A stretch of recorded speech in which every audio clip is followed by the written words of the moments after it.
fuck is a reboot? A reboot, boys, is when Hollywood wants to make a lot of money without the hassle of creating a new movie. So they take an old movie and change just enough to make you pay for the same shit all over again.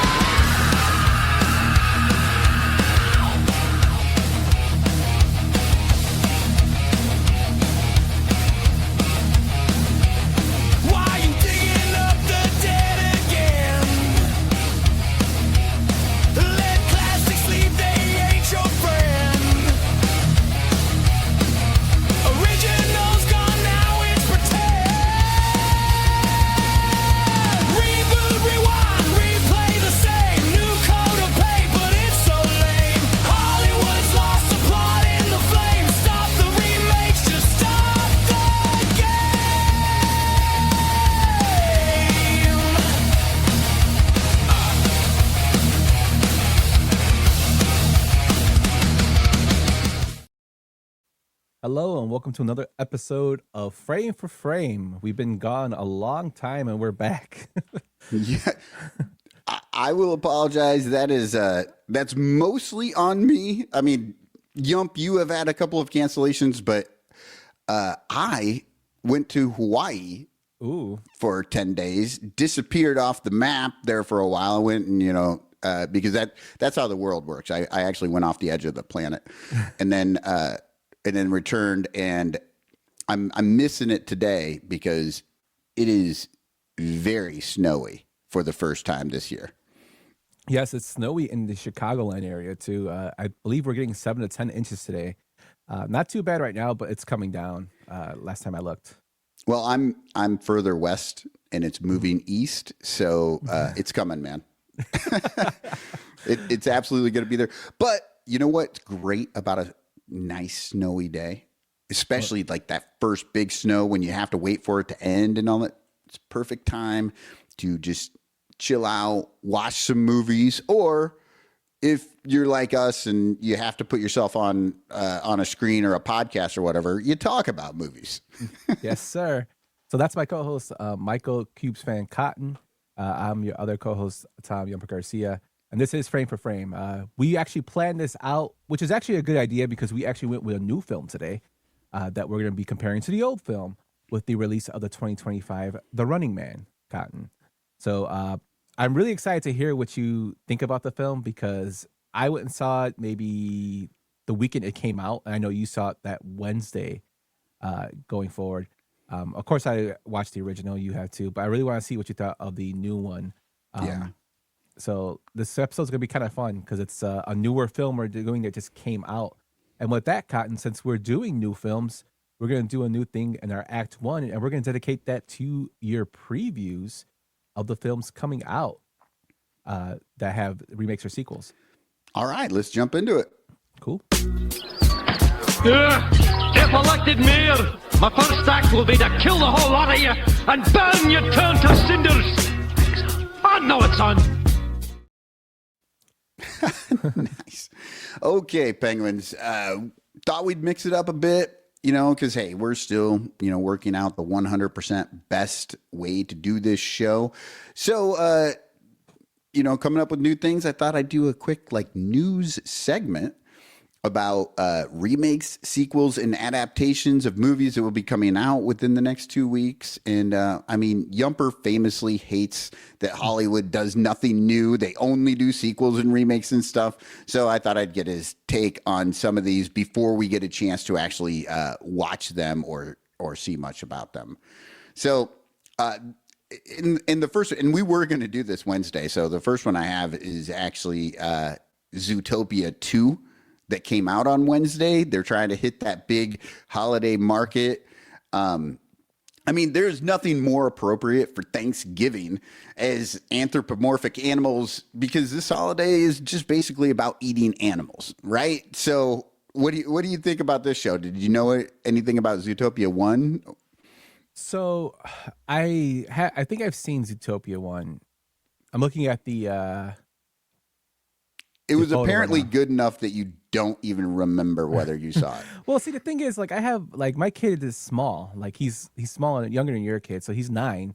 So these kind of movies kind of all mix in all together. Like this one, that one with the dancing with a pig that dances, and Despicable Me. Like they all kind of like merge into one. And then isn't there one like about a bear or some shit, like a bear in a forest? I don't know. Five Nights at Freddy's. No. I saw that movie, the old one, the first one. The Zootopia, though. I mean, it is what it is. My kid has talked about it, so that's the only reason I knew it was coming out. So I probably will be seeing it in theater. Yeah, I think Zootopia came out quite a while ago. It's been eight-ish years or something because it is animated and takes a while. But all right, I never saw it. I know that my kids have seen it, and I don't know, it just never really did much for me. But second here came out, opened last night on the 28th, the new Benedict Cumberbatch movie, The Thing with Feathers, which this is an adaptation of a novella called Grief is the Thing with Feathers. Have you ever heard of this? No. No. Yeah, I hadn't either, but it's basically just taking a thing. And when I read what it was about, it's a widower who is left to raise two young sons after the unexpected death of his wife. The man's life is unraveling because the grief that takes form of an unhinged and unwanted house guest, which is a crow, which taunts him from the shadows. I'm like, this is The Raven by Edgar Allan Poe, but made into a movie is what it sounds like. But not that Raven movie with John Cusack? Right. Yeah. I don't know. It's it's an adaptation of a Cillian Murphy play. But you've never heard of this? I'd never really heard of this either. To be honest with you, the last thing I saw Benedict Cumberbatch in was he's doing those commercials now where he reads I think it's an Amazon commercial where he reads people's issues that have happened in their lives as an actor. Oh, it's the reviews of Amazon things, isn't it? Yeah. And he does it in the like actor's voice, which I thought was hilarious because he was talking about people getting sick at a Thanksgiving party. But that's the last thing I heard of him doing anything new. Right. And my son always asks me if they're going to make a Doctor Strange, and I'm like, probably. I just don't know when's coming out. Well, his most recent movie, I think it was called The Roses or something like that. That was actually a remake of The War of the Roses from the late 80s with, I think Michael Douglas was in that movie. Oh, man. So he's recently done a remake. But, well, I mean, that's Hollywood. Yeah.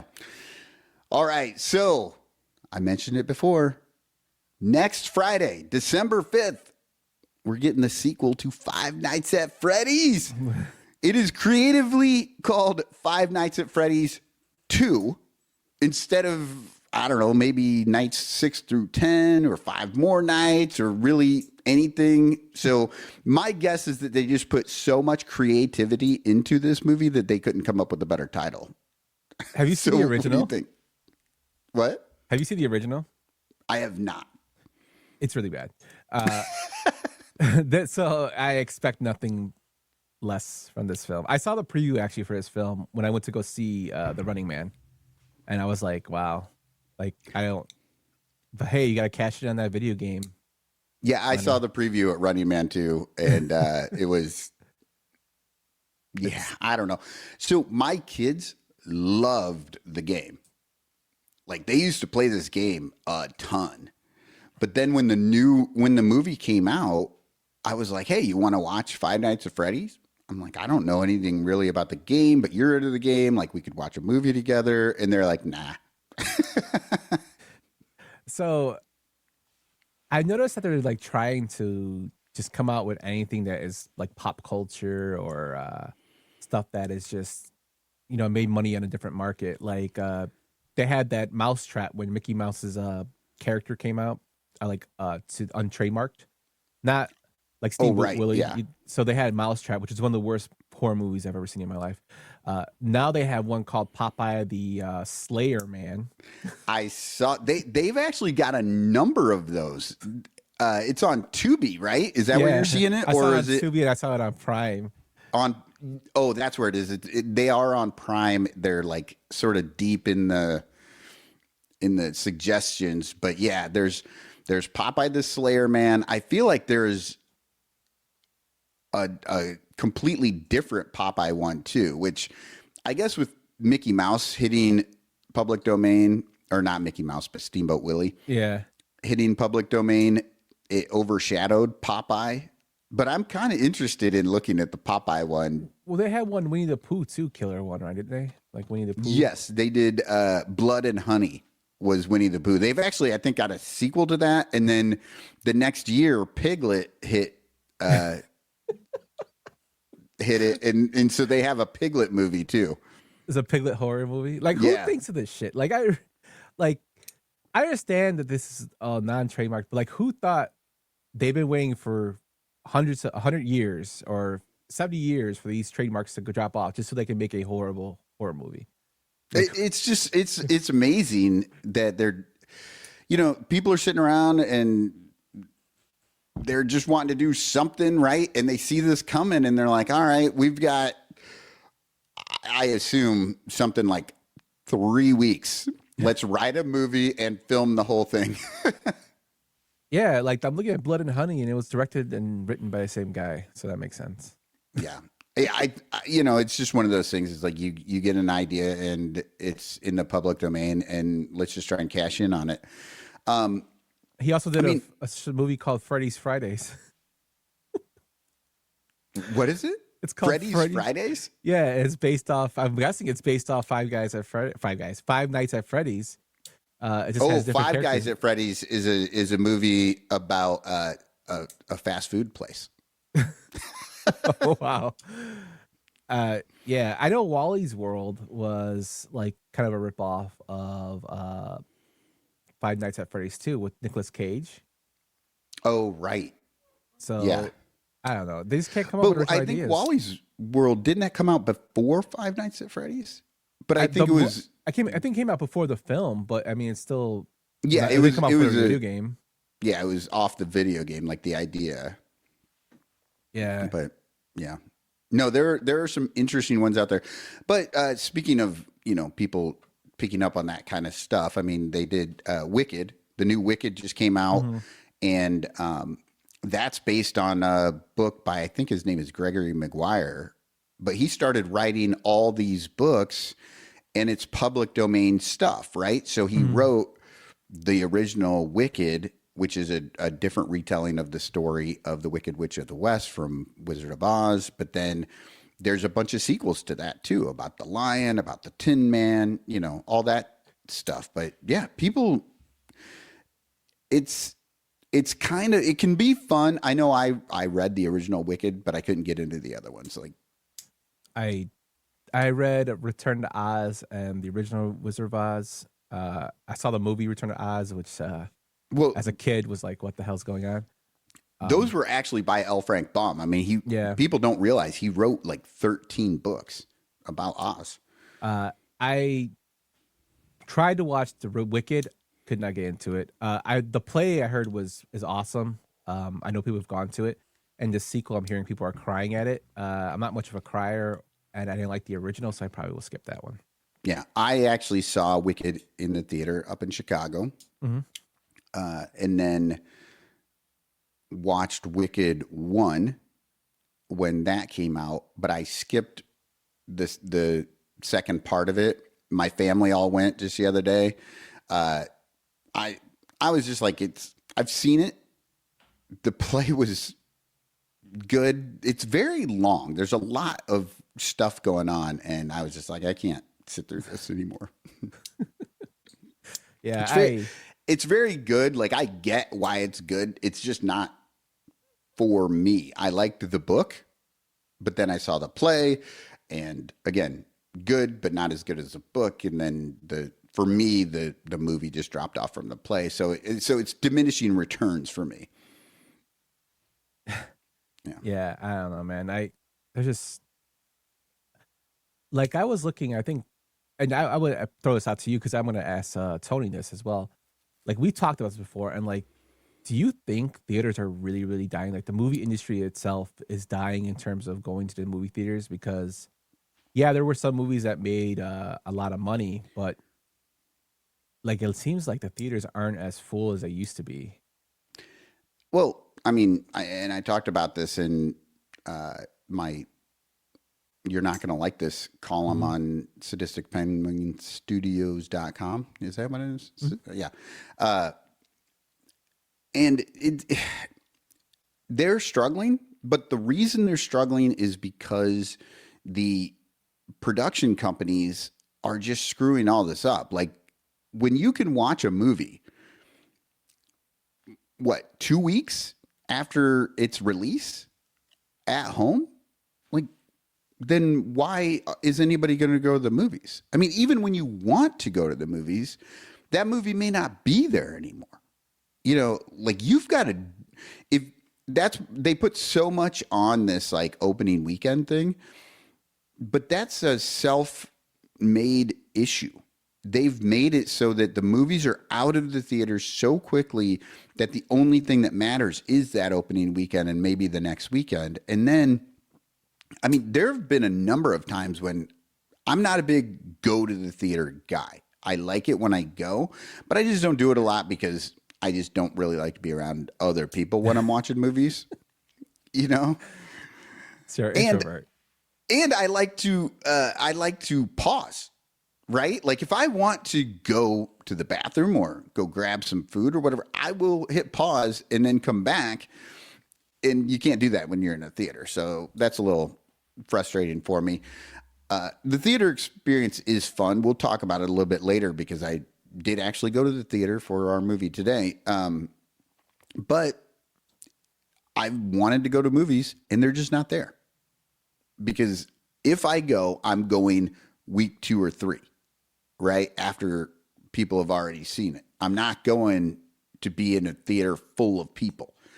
So I want to go a little bit later when there's a little more room for me. And then, then if the movie's gone, it's like, oh, well, why didn't it do well at the box office? Well, maybe give it a little bit more run. I personally think that they need to bring the movies out, and once the movie leaves the theater, there needs to be a 6-month moratorium, and then bring out a DVD, Blu-ray, and then another 6 months from that before it hits streaming. So you're giving this movie all the time in the world to get its to get some, run at the theater. And then after that, people may buy the DVD and you're going to get a little bit more money, or Blu-ray, and you're going to get more money out of that. And then a year later, if people are still waiting, or if they saw it at the theater, a year later, they might go, oh, I want to watch this again. And then they can stream it at home. And then you're not just cannibalizing all of your profits in one moment. They're even doing re-releases now. Even, of course, they're doing the anniversary ones, but they're just doing, I think. Well, you know what? The preview section isn't quite done because next week, on the same day as Five Nights at Freddy's, Kill Bill, the whole bloody affair. That's in my notes to ask you about. It doesn't have 15 seconds of new footage or some shit.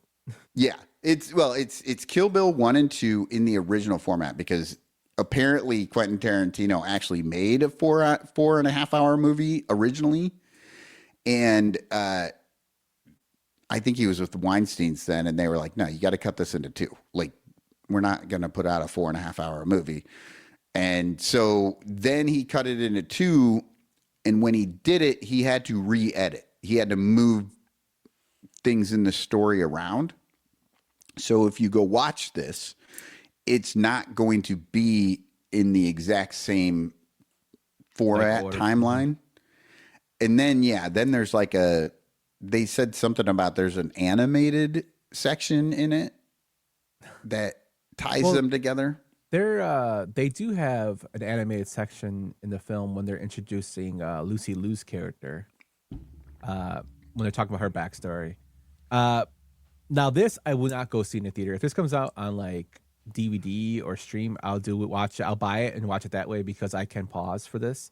Right, 4.5 hours. It's ridiculous. I can't sit for 4.5 hours anymore. I have to get up and walk around, or stop something because my mind starts to wander. No matter how good or engaging the film is or whatever I'm doing, my mind still wanders. It's just human nature. Also, Quentin Tarantino is kind of rubbing me the wrong way with his views on movies that he considers not art, and I'm just like, imagine what they were saying about you when you first came out, man. Like, Yeah. Oh, Quentin Tarantino as a person sucks. He just does. Like, I'm sorry. I've long lost the thread on Tarantino. I liked his original, like when he was first coming out, but I'm kind of done with them. I mean, Kill Bill, I watched them both, and I think I saw those both maybe in the theater, and they were fine. They're fine. I don't know. This new version apparently was shown at Cannes. Like he went to the film festival and showed it at Cannes, and he has his own theater in LA, and he's shown it there too. So, but this is the first like full release with whatever he did to re-edit. Yeah. Speaking of Tarantino, since we're talking about news, the Stranger Things new series, the new season came out. Well, half of the new season, right? I'm not going to talk about that, but Maya Hawke, who plays Robin Buckley in the film, the series, her parents are, of course, Uma Thurman and Ethan Hawke. There was an article I read maybe a couple weeks ago. I guess she's going to work with Quentin, and she asked her mom for like advice, and her mom said, "Don't show him your feet." How fucked up is that? Like, and she was dead serious. How fucked up is that to tell your kid that? It makes me wonder. So, this has been out in the ether there for a while that he has a bit of a foot fetish, and Kill Bill, she's running around barefoot a lot. Wiggle your big toe. Yeah. What? That's part of Kill Bill. He's wiggle your big toe. Oh yeah. And so I don't know if it's like that's one of those things, like he could totally have a foot fetish, or it's something that he added into the movie for some reason, and then it just became this sort of thing because people who do have foot fetishes, they really like Uma Thurman's feet, and it could just be the idea that he definitely has one, dude. Like you've seen Dusk Till Dawn, that whole sequence with Salma Hayek. Yeah, he's totally Quentin Tarantino. He wrote that with Robert Rodriguez to have himself play the role. Come on. Oh right, yeah, true. Yeah. So yeah, it's weird. It's weird. The whole, I've never been a foot guy anyway, so yeah, it's all weird. But it's just the whole fact, like you tell your kid, she's asking for advice. I'm working with this legendary director, and she's like, "Don't show him your feet." Okay, so if you're a famous woman, that's just good advice. Don't show people your feet anyway, because just you go on the internet and there are all sorts of crazy foot fetish. There's AI feet fetish stuff now. Like it's insane. Keep your feet covered, people, especially on an airplane. All right. So you're not excited about the Kill Bill re-release. I'm not either. And again, but that's partially it's the time frame. I would probably watch this movie again, but I've been over Quentin for a while. But the final one here, this is the long awaited. Everybody has been clamoring for this movie. Everybody has been screaming for 40 years. We need this movie to come back. It is Silent Night, Deadly Night, the 1984 cult classic about a kid who sees Santa Claus murder his family and grows up to be a Santa Claus who murders families. What the hell? Tell me, you are excited. I know you've seen this movie, right? Yes, I've seen the original. I've seen that this is coming out, and I have no interest in it. I still think so this will not be the next episode of Frame for Frame. No, I mean, if we have to, why? It's funny to hear me like complain about it, but yeah, I have no. I get it, like why they remade Black Christmas that one year, because that was a remake. Right. I understand because that was like gory and it was really, really big at the time. So I guess they wanted to retry it. It was in the 70s. This film is just, I don't know why would you would make it. It makes no sense. But like I said, Hollywood's running out of original ideas, man. Well, and if I'm not mistaken, they made this movie because of Black Christmas, right? Like, I think it came out like 6-7 years later, but I feel like it was basically inspired by Black Christmas. Yeah, and I'm looking at the preview right now, and it looks ridiculous. Like he is the way he's dressed as Santa. It's just looks just bad. People are probably gonna be like, "Oh, this is great." And his Rohan Campbell, that doesn't get you in the seats. Rohan Campbell, that's the lead actor. I have no interest in it, man. I get, and I honestly, I thought maybe you would, because I know how much you like a lot of these, bad horror movies. Bad, and I say that in quotes. But like these cult classics, like who knows? You might have been the one person waiting for this one. So they're waiting for my my $16 to go see it in theater. You'll see if I ever went, they'll see that that's the box office from Tinley Park. Yeah, $6. No, I So when it comes to horror, I give horror a little more leeway in terms of sequels and remakes, because horror is kind of like a hit or miss genre. But of all the classics you want to make, like remake, why would you remake that film? You know what I mean? It's just like there's a movie called The Little Butcher Boy, which is about like a kid who works in a pork store. And he wears a pig mask to kill people. I'm pretty sure that will come out next. Like those ideas. Like, why would you make a film on that? Use an idea that kind of works and put your own spin on it. So I'll push back on this in the idea that those are the movies you should do. Because if you came out with a movie that is not very good, maybe remake those. Like when they're remaking things that people love, they've talked about, I'm trying to think of, of course, when I'm trying to think in the moment of a remake, there's 8 million of them. But when they remake a movie that people already love, that's just not probably going to do very well, because how are you going to do as good as a great movie? So take a bad movie and remake it. But there are bad movies that have good storylines to support execution. A kid seeing Santa kill his family and then becoming a killer Santa makes no fucking sense.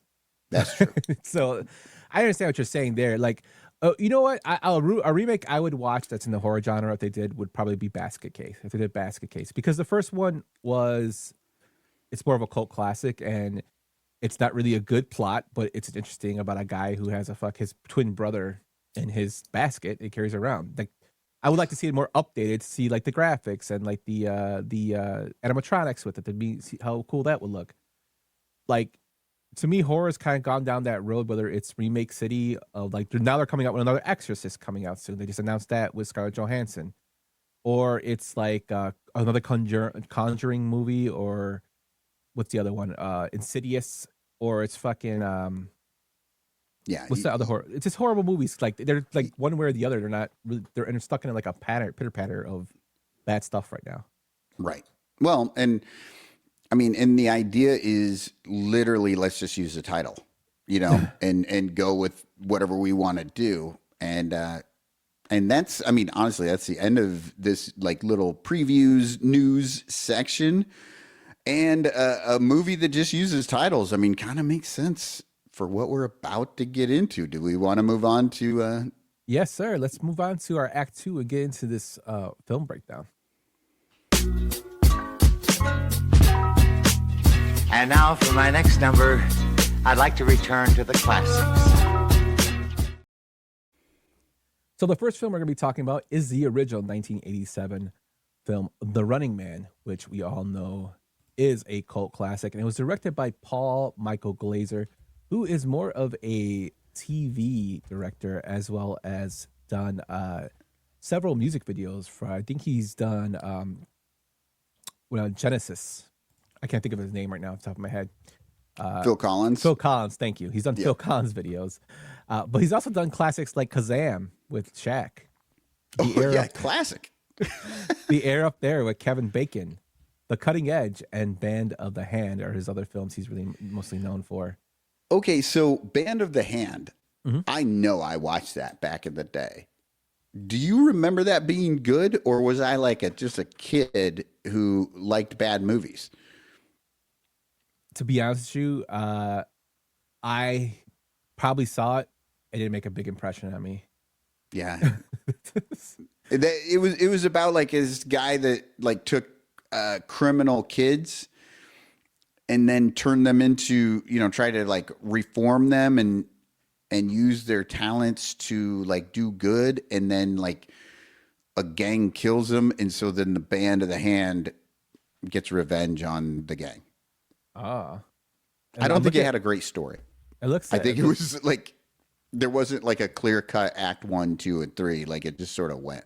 It has a pretty decent cast. It's got Lawrence Fishburne, Lauren Holly, and Leon Robinson, who's known as Leon for most of his career, but pretty decent cast there. Yeah, it didn't make an impression on me. Now I kind of want to watch it because the plot sounds so ridiculous. It is. I think it was just one of those movies. Well, I mean, look at the rest of his movies. Kazam, Shaquille O'Neal as a genie. The Air Up There was Kevin Bacon going to Africa because there was a tall guy he wanted to play basketball. Shake and Bake. That's the only part of the movie I remember when he did Shake and Bake. The Cutting Edge, I think, is maybe his best maybe film. the best of all of them, and that was an ice skating movie. Yeah, I mean, considering I really do like the film The Running Man. Besides that, yeah. Well, yeah. Besides, yeah, The Cutting Edge is probably his second favorite movie. But his cast includes the great Arnold Schwarzenegger as Ben Richards. We have Maria Conchita Alonso as Amber Mendez. Her accent in here is very, very thick, and the way she talks cracks me up. Yeah, I forgot she was in this movie. Because I did rewatch it. I watched it on a Tuesday, and then I watched the new one on a Wednesday. So I rewatched this movie, and I will say Maria Conchita Alonso was. I really did enjoy her in that movie. We have the Kissing Bandit from the Family Feud fame, Richard Dawson as Damian Killian. Perfect villain. He's very good. He obviously knows how to be a game show host, but also like I was like, hey, he's good in this movie. He had to have been in something, right? He was in the original run of Hogan's Heroes. Yeah. Like, I mean, there was like 100 and something of those episodes, but yeah, he was like a real actor prior to getting the Family Feud, and then he just kind of quit acting until this role. Yeah, it's pretty crazy. When I learned he was on, of course, I saw this before, his Family Feud. His Family Feud days were old by the time I started watching that show. But when I found out he was on Family Feud, I was like, oh wow, the Family Feud guy was on The Running Man. Oh, you did? Oh yeah, I forget. I'm like almost 10 years older than you. I was already seeing Family Feud with Richard Dawson, and then I saw this movie, and I'm like, oh my god, this is a Family Feud guy. Like, yeah. I think, my Family Feud I was introduced to Ray Combs was the person I saw, and then Louis Anderson took over. Oh, right. Louis. That was my introduction to Family Feud was Ray Combs. I was well past Family Feud by then. Then we have Yaphet Kotto as Laughlin, another underrated actor who's in a lot of films, and he's one of those people that you're like, hey, I know that guy from a couple movies. I just can't remember his name. Right. Well, obviously must be friends with Schwarzenegger because I believe he was in. Was he in Predator? No, he's not in Predator. He's in another film with him, though. I know for sure. Why am I blanking on this? The one with Alyssa Milano as the daughter. He's in Commando.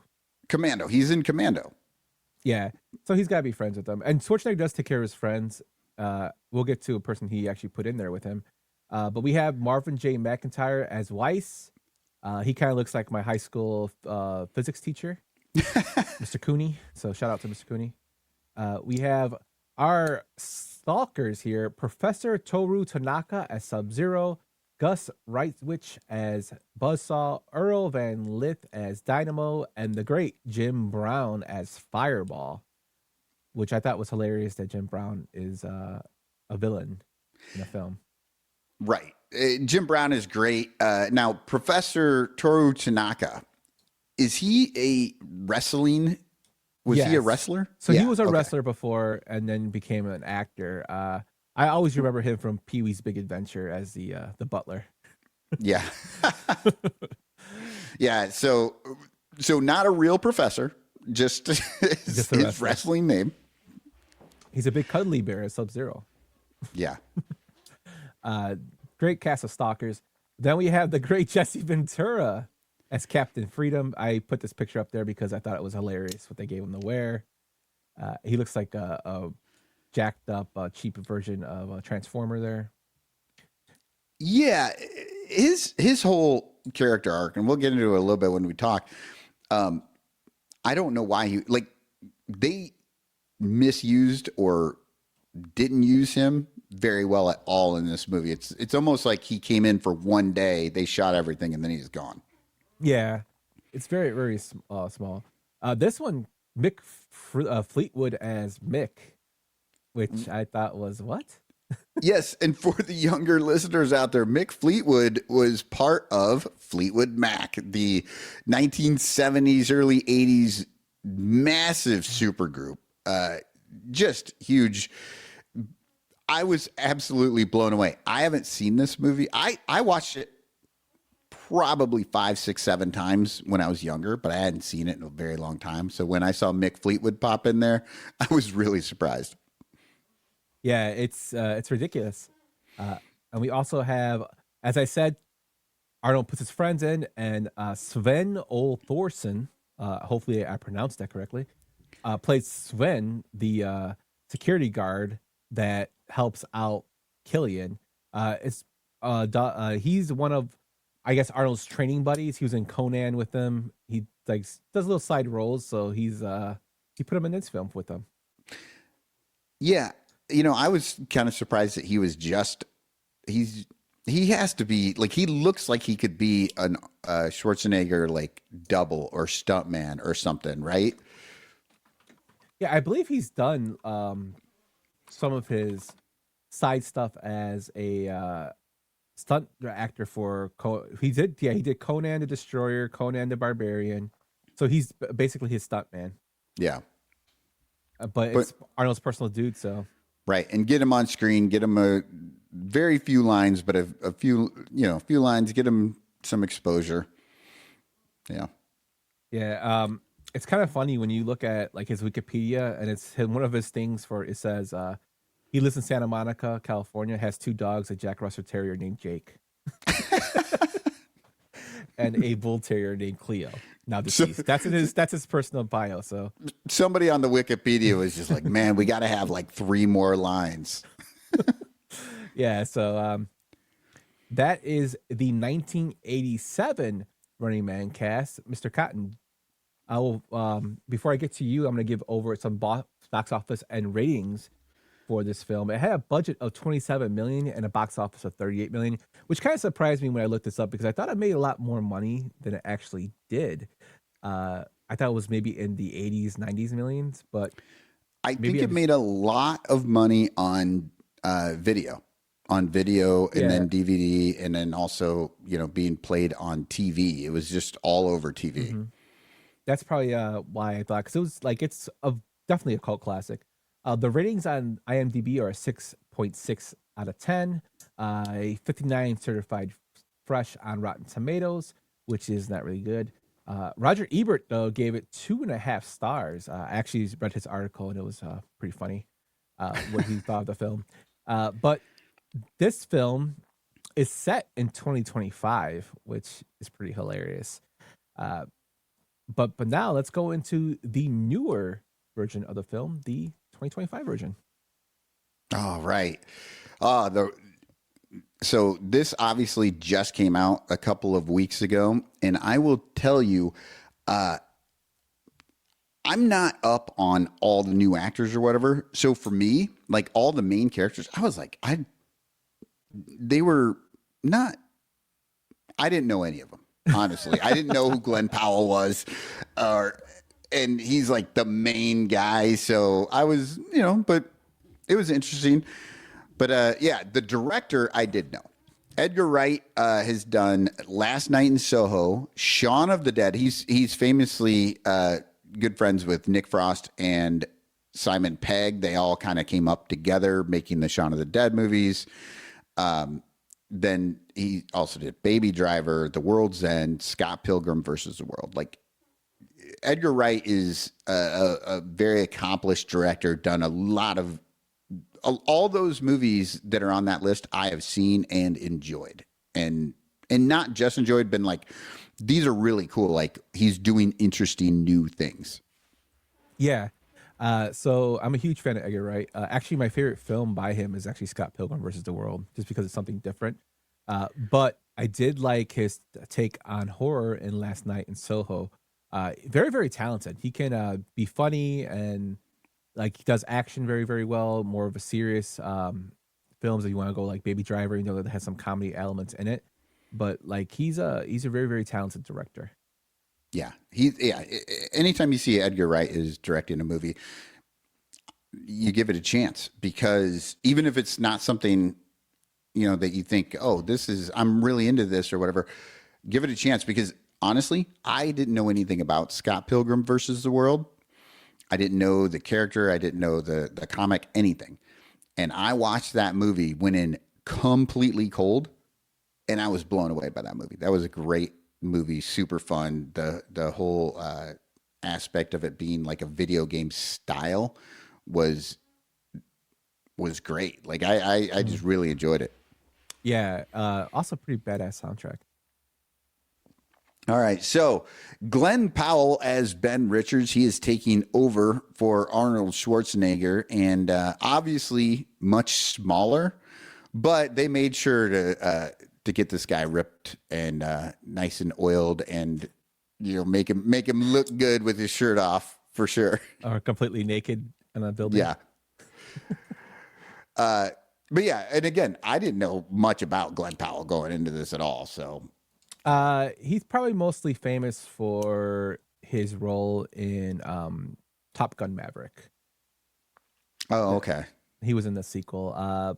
But he's like trying to take his swing at being a leading character. So yeah. Well, and I thought he did good in this movie, so I would probably watch something with him again. And I did see Top Gun Maverick, but I do not remember him in that. Josh Brolin taking over for Richard Dawson. Well, actually, no, he's not taking over for. He sort of is. They split Richard Dawson's character as the bad guy. Dawson is the host and the producer in the original, and in this you have Josh Brolin as the producer of The Running Man and all these other shows where people are doing stupid things and getting hurt. But Josh Brolin, obviously he was in Goonies and what? Oh, I just saw. I'm terrible at remembering Mimic. these. He's in Mimic, Goonies, names. No Country for Old Men. Yes. Next time I'll have to get in here and actually add Sicario. the names of these things. But yeah, he's a great actor. I thought he did a good job in this movie. You did not like him, the funny part is that you said like, oh, the first thing you remembered of him is Goonies. So when I went to go see this film, like my wife was like, I don't want to go see Running Man. And I'm like, okay, so you know what? I'm like, my mom loves movies. I'm like, hey, you want to go see The Running Man with me? And she's like, yeah, I'll go. And right when she saw him, and we saw after the film, she's like, wow, Brad. She calls him Brad from the Goonies. She goes, it's pretty good, this movie.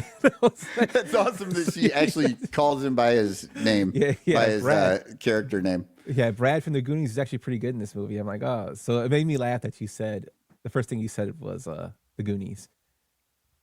Right. Well, and the thing is, he's been in so many. I mean, he's Thanos.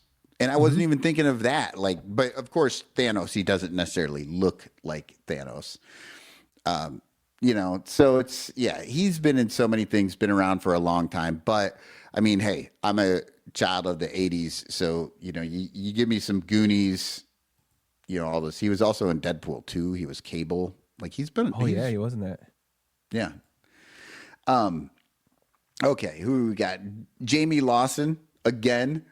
No idea who this person is. I found that all the side characters, not all of them, but a number of the side characters were actors that I had heard of, right? But the leads were all people that were new to me. I don't think they're new, but they were new to me. She was in The Batman.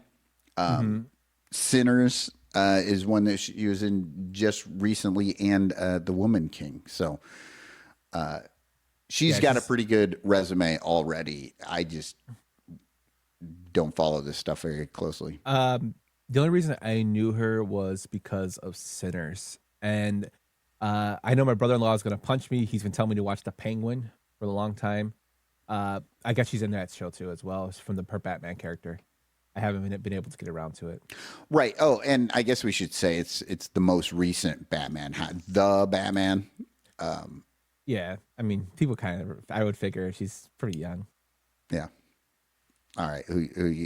William H. Macy as Moley. Again, this is a guy I know. He's been around forever. You know, so it's like all the sort of side characters that don't get a ton of time were the ones that I'm like, oh, I know that guy. Yeah. Very, very short in the film, too. I think he's like maybe in like 8 minutes. Yeah. Lee Pace, again, another one. He's been in stuff, but again, I'm not big on it. But he was also Pace, Guardians of the Galaxy. Yeah, Bodies. I've seen. Oh God, you've seen that movie? Yeah, it's not very good. Lee Pace. To be honest with you, this is one of the few people that I'm like, I don't know who that is. I can't remember a film that I saw him in. Well, he was his biggest movies, I think, were probably the Hobbit movies, and those are just straight garbage. Those are terrible movies. So Tony would be excited to hear that because he is a huge fan of the downfall of Lord of the Rings. Yeah, I've never watched any of the Hobbit films. I've watched the Lord of the Rings, and then after that, I like Peter Jackson. I can't get into the Hobbit stuff. I just can't. I don't know. I try. Well, The Hobbit is actually like I've read The Hobbit and Lord of the Rings a number of times. The Hobbit is one of my favorite all-time books. And when I went to see The Hobbit, I was like, well, this is the shortest of all those books. It's clearly just going to be one movie since the other books were kind of one movie. And I'm sitting there in the theater 2 hours in, and I'm like, what the hell is going on here? Like, how long is this movie? I've got my whole family there. I'm like, are we going to be here for like 6 hours on this thing? And then it ends, and I'm like, what is happening? And they're like, it's a trilogy. I'm like, how did you make the shortest book in the series into a trilogy? Well, I'll tell you how. It's not. The Hobbit is not The Hobbit. That's not the story. He totally made he went with a completely different story that you have to like be a damn J.R.R. Tolkien like bibliophile to understand what the hell he's talking about in these, where all these people come from in these different stories. I went and I saw the second one too, just because I'm like, okay, maybe this. I've never seen the third one. I just gave up. Sitting in a theater for 2 hours and assuming it was going to be a 6-hour movie didn't prevent you from seeing the second one. No, I didn't know. When I went to the theater the first time, I thought it was just going to be a normal movie. It was just going to go through the book, and then I was going to be done. But once we hit like the 2-hour mark, I'm like, how are we going to get through this movie? Right? Like, I was like, this doesn't make any sense to me. And then they ended the movie right after that. And I was just like, this sucks. Like, what is happening? Because I don't watch regular TV. I don't see commercials. I don't see a lot of previews unless I specifically go look for it. And when I found out they were making a Hobbit movie, I didn't go watch the previews. I didn't need to. I've read the book like 10 times. Like I didn't. So I was just really surprised. It was bad. Lee Pace he's okay in this movie. His face is covered through 90% of his scenes. So who knows if that's even him? You know. Coleman Domingo. So this is the second part of Richard Dawson's character. In the original, Richard Dawson was the producer, but he was also the host. Coleman Domingo takes over the host parts. He's good, but I don't know. He didn't have a lot to do. You know what I mean? Like they didn't give this character too much. So, what do you know about Coleman Domingo? Because this is another guy that I had to look up. So he was in Fear of the Walking Dead. That's probably one of his big spinoffs. And again, another show I never watched. He was in Selma, and he was also in Lincoln. But Fear the Walking Dead is probably where he gets a lot of his recognition from. Right. Yeah, and I never got into those. I've read a couple of the comics, but the show, that show went for like a decade or something like that, right? So that show, The Walking Dead, that was out when I was in I wasn't in high school or anything, but it was when I started working at the county in 2010. That's when it first came out. I watched the first season and I thought it was great. And then the second season, I'm like, okay, they can't continue. So you're eventually going to die. And they milked the hell out of that show. It went on for 12 years. I think then they did the Fear of the Walking Dead. And then they did they're still milking that stuff. Yeah, they did Daryl, which is based with our guy Scud from Blade 2. I can't think of his name. What the hell's his name? Scud. Oh, you're killing me. You know who I'm talking about? He's Jesus Christ, this is great radio. Oh, Norman Reedus. They did Norman Reedus, yes. They did Daryl with him. The Walking Dead, Daryl Dixon for 3 years, and it just ended this year, which I guess he was the most favorite character, so they just kept going. Right. Well, and I mean that makes sense that Coleman Domingo is in this. Like if you're in one of those Walking Dead shows, you're going to have a following. And like I said, he did a good job. He just didn't have a ton to do. He was literally they took Richard Dawson's character and made it 2 characters, gave Josh Brolin kind of all the good juicy stuff and gave Coleman Domingo the hosting duties. Yeah, he does a good job though. He's pretty hilarious for his small role he does. Katie O'Brien, this is another one. I did not know who she was. And for the life of me, Katie O'Brien sounds like the most Irish name you could possibly ever have. And I would have bet my house that she was a Latina actress. She's from Indianapolis, Indiana. Yeah, I thought she was Irish too. Because I was looking for her name. I'm like, what's her name? And then I found it was Katie O'Brien. But I know her from, she was in Mission Impossible, The Final Reckoning, and she's also in the Mandalorian series as a side character. Which she does a good job in. So that's where I know her from. But I know she's in other films too. Right. And I'm looking at this Mandalorian. I probably would have seen her because she did look sort of familiar. But yeah, I haven't seen any of the Mission Impossible movies after the second one. I tapped out real hard after Mission Impossible 2 and refuse. But she was also in Twisters. I'm looking here. I don't remember her in Twisters. Then again, I didn't really like Twisters, so. Yeah. So, but yeah, Martin Herlihy. This is a guy that not only did I not know him going into the movie, I still don't know. Like he's the most generic person that you could possibly be. So, yeah. So who is this guy? What does he have going on? Please Don't Destroy. This is another, like he was in that. That's kind of one of those, it's a comedy troupe that made a movie. He was on Saturday Night Live. but not one of the big names. Hubie Halloween. Yeah, to be honest with you, I never heard of him. Also, just to go like kind of peeking behind the curtain here, when I do these PowerPoint presentations, I try to get pictures from the film of the characters, so you can relate the name to the character's face. For O'Brien and for this character, the Running Man 2025, they're being kind of like assholes with putting pictures of the characters.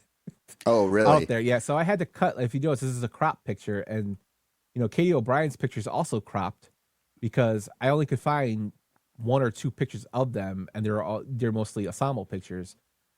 So very, very difficult to find them in scenes on the internets. Yeah, and and he is it looks like he is an actor, but he's got a bunch of writing as well, because like I said, with that Please Don't Destroy, he's part of that like comedy troupe that wrote that whole thing. He was a writer on SNL as well as, small parts, which is kind of how SNL works. But Hubie Halloween, that's kind of, that might be his biggest movie. Hubie Halloween. Is Hubie Halloween. Unless, and I know there's probably people out there, Please Don't Destroy the Treasure of Foggy Mountain, who are probably like screaming like, that's a great movie. It probably is. I'm an old man and I didn't catch it when it came. Well, apparently he's in Happy Gilmore too. I didn't see that movie yet, so. Which that totally makes sense because obviously, if you work with Adam Sandler one time, there's a very good chance you will work with Adam Sandler again, as long as you're not a jerk. Daniel Ezra, he was Bradley. Now, this is a character where the remake starts to break away from. Oh, I guess we should say Katie O'Brien and was it Hurley? Mm-hmm. They basically take the place of the two convicts that Arnold Schwarzenegger is running with. Like they're Weiss the other two and, contestants. Laughlin. Yeah. And then so Daniel Ezra is sort of the new character for this movie in the remake, because in the remake, those two that Schwarzenegger was running with, they were part of sort of this underground. And in this movie, Daniel Ezra is sort of doing some of that work. He's looking into the show and he's producing his own sort of underground videos about it. So, yeah, which are really pretty funny. Yeah.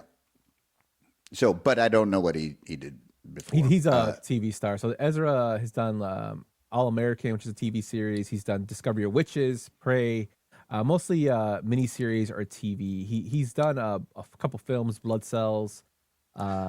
Which is when you said Prey, is that the Predator movie? No, no, it's a Manchester detective.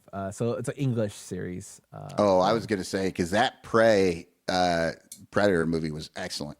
Since we're talking about Arnold Schwarzenegger, like that was woo. Yes, I loved it. It was great. Michael Cera, obviously Michael Cera from everything, is in this, and again, what they consolidated into a couple of people in that first movie, they broke out into different characters. And he is the true sort of underground guy trying to bring down the government. Elton Parakis, I think he does a great job in this. As an actor, the writing for him fell off a little bit, but we'll get into that. So when I'm gonna be honest with you, when I saw Michael Cera in this film, and I didn't know who he was going this blind, I thought he was the Lee guy with the mask on. I'm like oh geez, I'm like, please let it be Michael Cera, please let it be Michael, because it would have been hilarious. But yeah. But again, he was the lead in Scott Pilgrim versus the World, so working with Edgar Wright yet again. Emilia Jones, again, another actress I didn't know much about. So she is in the I guess, the Maria Conchita Alonso role as the female. She's not the female lead because that would be the wife, but she shows up later in this movie, and I don't know. I think she's in the book, so it makes sense for this movie. But there's no. She wouldn't. She's sort of, like I said, I guess the Maria Conchita Alonso. She ends up running with him, but she's not part of the game show. Yeah, she's from Coda, the film Coda, which won Oscars. Incident at Ghostland, she's in that. Brimstone, Charlie Harper, she's in those films. And I will apologize. I was actually a little bit more prepared when we were doing this before, but then I was like, oh, I'll remember all this. I really need to write this stuff down. No, it's totally fine. So I just decided to do this as a breakdown of the cast instead of us having, just all of them on one page and people like having to look through the whole page. But yeah, she, well, when we get to more of the breakdown of the film, I can go through it. Yeah. So the budget of this movie was $110 million. The box office was $50 million, but it's only been out for a couple of weeks. But obviously, if you're not going to make your money back in the first week or two, you're probably not making your money back. So it's not going to be a huge box office movie. That being said, I believe it might already be out on Amazon to rent. And if it's not, it's going to be like soon. I think I saw that. Yeah, I feel like I might have seen it coming that it was already out. So, yeah, the box offices for these new ones are going to be tough because of the way that they bring this out. And that's too bad because this was a great time in the theater. And I'm not going to, I don't subscribe to that. Like, you should see it in a theater versus on your TV at home. Do what you want. But I thought this was a good enough movie that it would have gotten more, like if it had a longer run, I think the word of mouth would have gotten people into seats. But there's no point to it because the word of mouth just gets people to Amazon now. That is true. Yeah. Jeff The Bezos. ratings. Oh, what were you going to say? Jeff Bezos, that's all I said. Yeah. Rating 6.7 out of 10 on IMDb, which is interesting because the original was 6.6, 64% certified fresh on Rotten Tomatoes. The original was 59%. So these are very similar numbers. And then 3.2 stars on Letterboxd. I'm not super aware of Letterboxd, but that's out of 5, right? Yeah, so Letterboxd is where movie files, cinephiles go on and they rate movies. And they write little, paragraphs about it. I used to do that. I just don't have time to do that. So because I do a movie podcast, so I just rather just speak about it. Well, you do 2 movie podcasts. You're also running Sadistic Penguins like website. Oh, you also have a job. Yeah. So I just don't have time to do it. I know people have always said, "Why don't you do it?" I'm like, I just don't have time. But it's a very popular application. I know a lot of people on it. I have actually heard a lot about it. I just again am not super aware of it because I'm an old man and I used to be way more in on the social media, but then as social media started to become what it is now, I just started easing off of it. I don't blame you. Yeah, it's just like being in the theater. I want to be on social media, but without all those people. I want less people in there with me. So that is our breakdown of the basic cast and director. We're going to start off with our look into the actual 1987 film, which is pretty much following a dystopia that basically the government is run by a network. People are starving, but in this film, it's an adaptation of the Stephen King novel, The Running Man. I want to say Michael Jordan. I don't know why, but Arnold Schwarzenegger, basically the goats. Yeah, the goats. Why not? He is a goat. Arnold Schwarzenegger basically is a soldier convicted of a false crime. They wanted him to fire upon people rioting for food. And he decided not to. He fought back, and they threw him in jail and said he killed all those people, even though he did not do so. The military did. He's in there trying to escape. He meets up with these two other convicts who we don't know what they really done, which are Laughlin and Weiss. They escape from the jail to where they find and meet Mr. Mick Fleetwood, who removes the explosive device on their necks.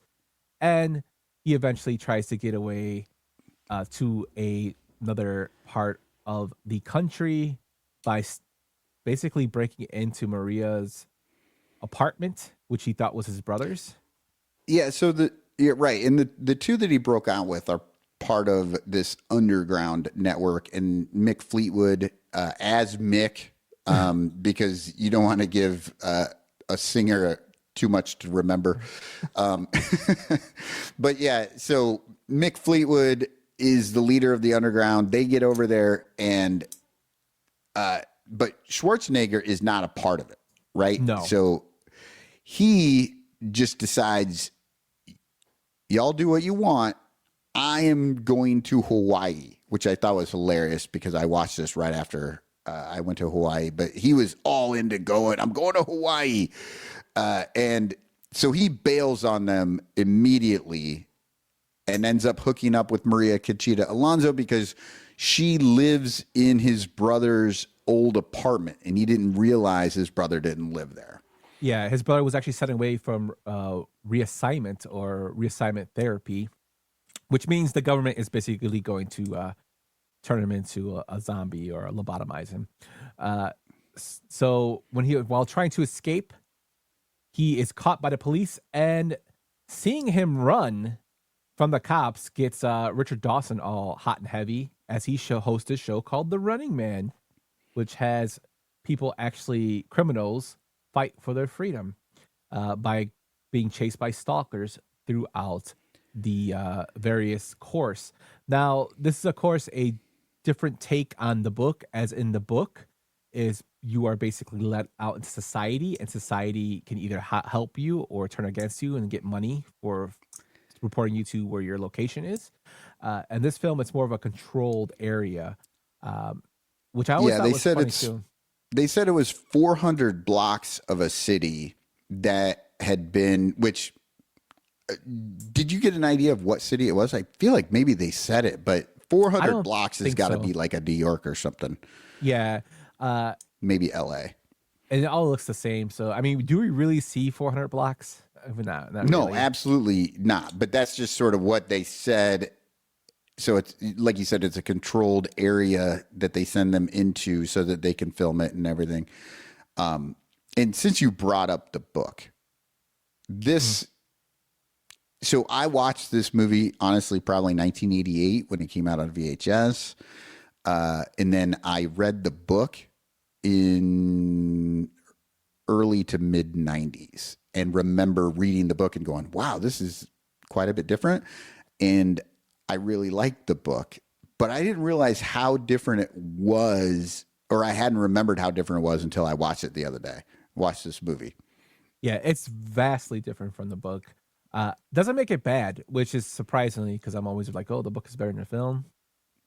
I mean, I do enjoy the book greatly, but the film isn't actually as bad as you would think. And we're going to get into the book a little bit more when we talk about the new movie, because the new movie does adhere to the book quite a bit more closely. Yes. So eventually, Richards is told that he can get free if he basically survives in The Running Man against the stalkers, which he agrees to do so because they have a Department of Entertainment in the White House, which I always thought was hilarious, that Dawson basically calls up to him and gets him on the show. And during this time, Maria is actually conflicted because she finds out that Schwarzenegger was telling the truth. He didn't kill those people. His stuff was manipulated. And she actually ended up going down into the Running Man course with him along with his other two sidekicks. Yeah, they actually blackmail Schwarzenegger's character, Ben Richards, into being on the show ultimately, because they had caught the two guys that he escaped with, and they're like, they're going to be on the show, Or you are. or you are, and then they double cross him and put all three of them on. I'll be back. Only in a rerun. Oh my God. Let's talk about that for a moment. Yes. So at this point, I'll be back is a famous line. It's from Terminator. It's amazing. You can't have Arnold Schwarzenegger say, I'll be back in a completely different movie. Can you? No, but it reminds me of that joke. I don't know if you've seen it. It's a meme where it's like so Sylvester Stallone, Jean-Claude Van Damme, and Arnold Schwarzenegger, and Sylvester Stallone's like, guys, I just wrote a great script about three great composers of the 20th century. I'm gonna be Mozart, Jean-Claude is gonna be Beethoven, and Arnold's like, I'm not going to be him, which is like, I'll be Bach. Like, yeah. Bach. So that was the joke, but yeah, it's something that basically has followed him around. And if you find out the original, the origin of that, he didn't really want to say that.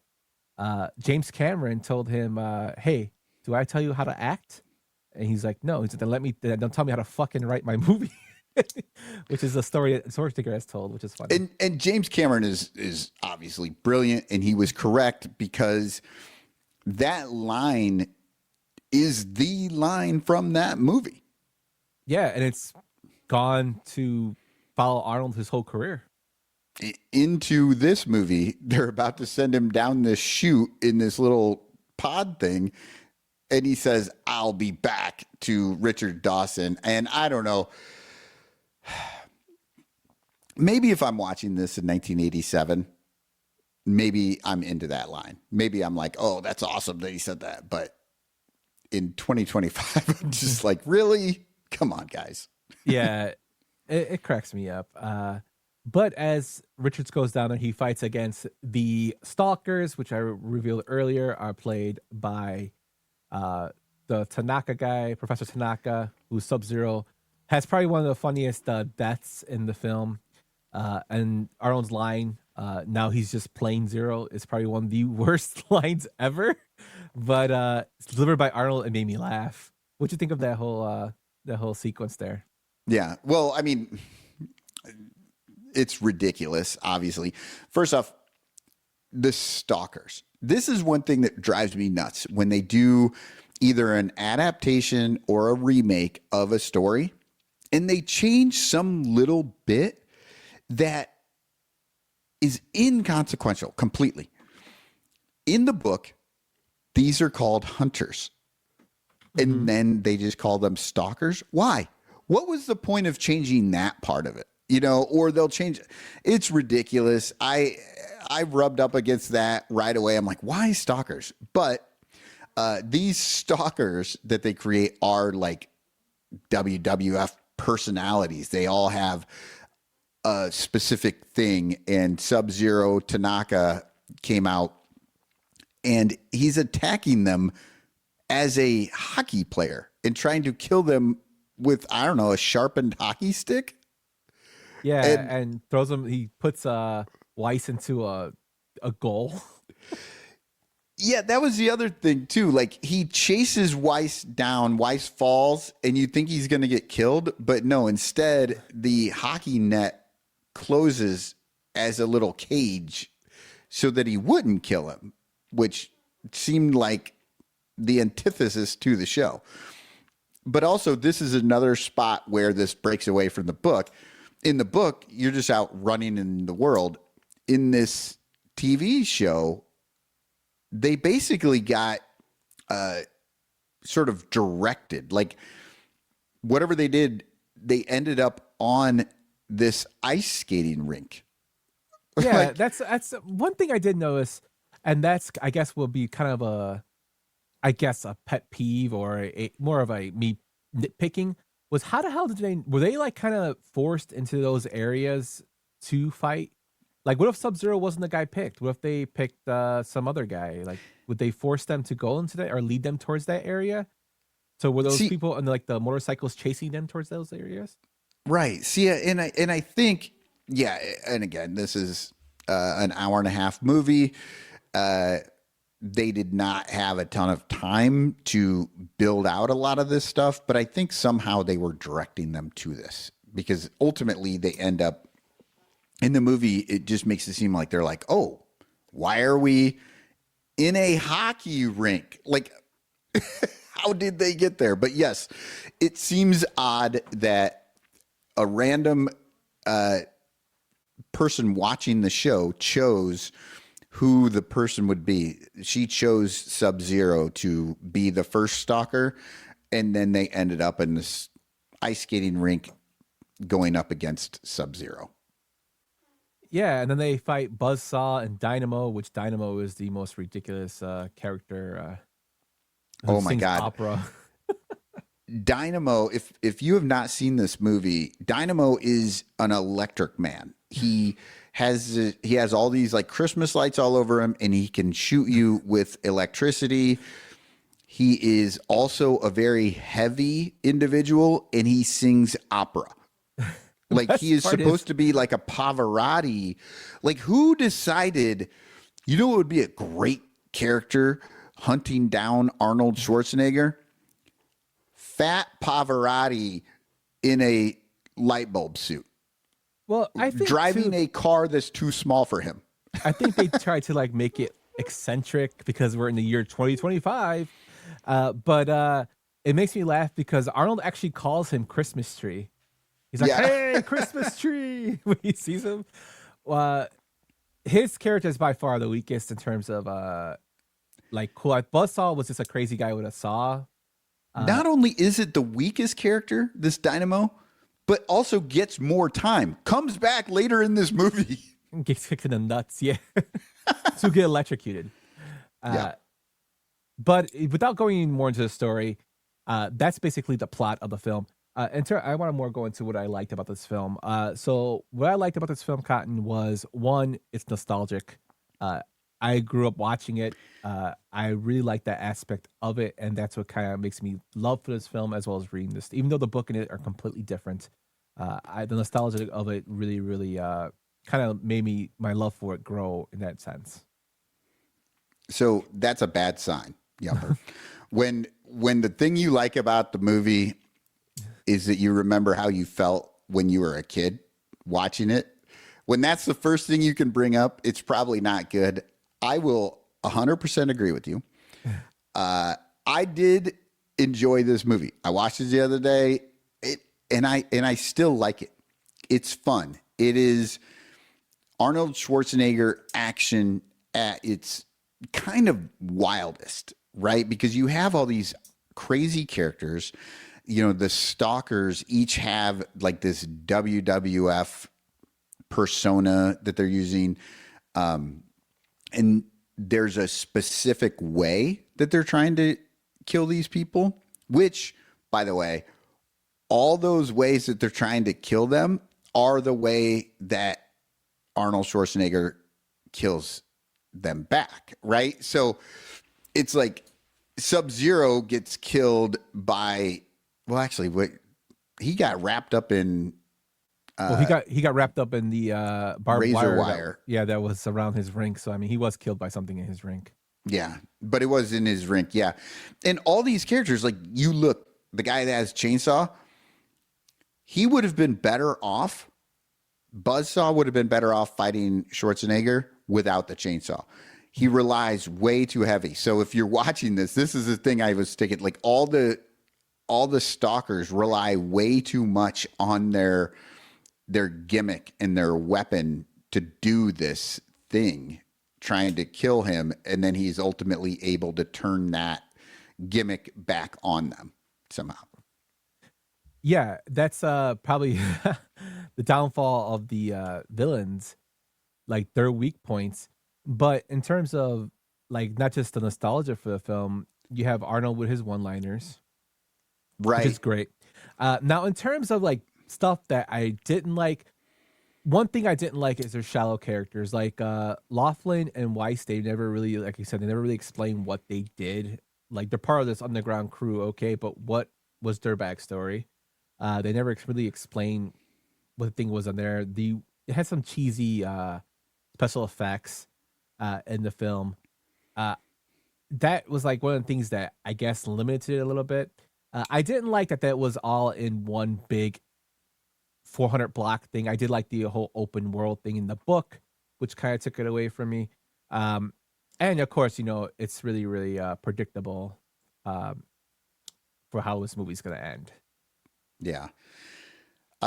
Yeah, I enjoyed it for the spectacle that it is, right? That whole nostalgia and the whole like wild action movie style that they were doing at the time is fun. It really is, but you are 100% correct. The only character that gets any sort of backstory is Arnold Schwarzenegger. We don't know anything about any of the other characters at all. There's nothing about them that makes you you just don't know anything. So Jesse Ventura, which you're showing right now, like he is Captain Freedom. He's like maybe a military guy at one point, but like maybe not. Maybe that was just his gimmick, but he's killed all these people in this game show and he's Captain Freedom, which is a great name for a guy who kills people who are criminals and going to jail. And the thing too is his character was really, really like shallow because I wonder, like there's a part where he's taking like a steroid, I guess, to calm himself down. Like he's popping pills. Like I don't know if that could have been like a subplot that they wanted to include. I wish they would have put more of him in there. And eventually he just like they want him to go out in that stupid outfit and he's like, I'm not going out there like this. And he basically walks away. Yeah, he's like a retired guy, a retired stalker, and he's doing commentary on the show now. And then they bring him out of retirement to go after Schwarzenegger, but he refuses. And then we get into one of the more interesting things that I did not remember from this movie, the deep fake. So they go in and because Jesse Ventura decided he would not go in and fight this guy in this like ridiculous suit, he was like, I'm just going to fight him with my bare hands. Richard Dawson basically fires him, tells him to leave. And then you see this whole series where they're doing the 1980s version of mapping someone's face onto a different face in video. They're doing it on the computer. It's really like 1980s graphic-y, like looked awesome in the 80s, but is not how it's done at all anymore. But they created this fake video about where Captain Freedom fights Arnold Schwarzenegger and kills him, which in reality, it was two separate just stunt doubles who were made to look like them through their computer video deepfake technology that they had. And they actually killed one of the guys for no reason. He was just one of the guys. I think so. It wasn't stunt doubles. It was actually two people he actually killed previously. They just mapped over the faces of them. Oh, okay. Yeah, See, so it was from his previous battle he had. Okay, because I swear the woman says like you didn't have to kill him, and I thought she was talking about Ben Richards. Oh, right. Okay. No, I see what you're saying. Yeah, I don't know. It was I didn't quite understand that, but basically you were getting into deep fake stuff, and also the whole Ben Richards storyline is when he started this game show to make him the villain that he is. They called him the butcher of whatever. Butchers of Bakersfield. Yeah, because they blamed him for murdering all these people who were peacefully protesting. But when you see the video, it's doctored to make him look like he had decided to kill all those people with his gunship helicopter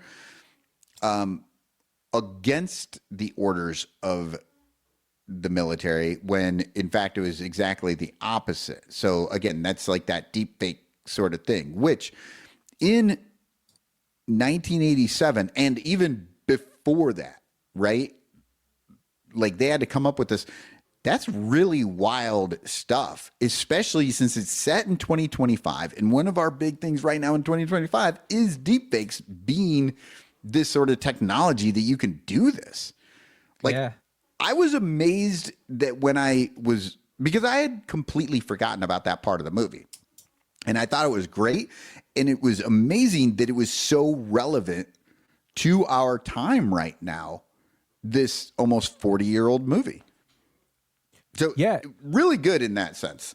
Yeah, it's kind of crazy how it relates a lot to what's going on with the government basically censoring, putting out, I mean, anything on the web, putting out false information that the government's been accused of now, and it's happening in the damn 1980s. So, and they're showing it now.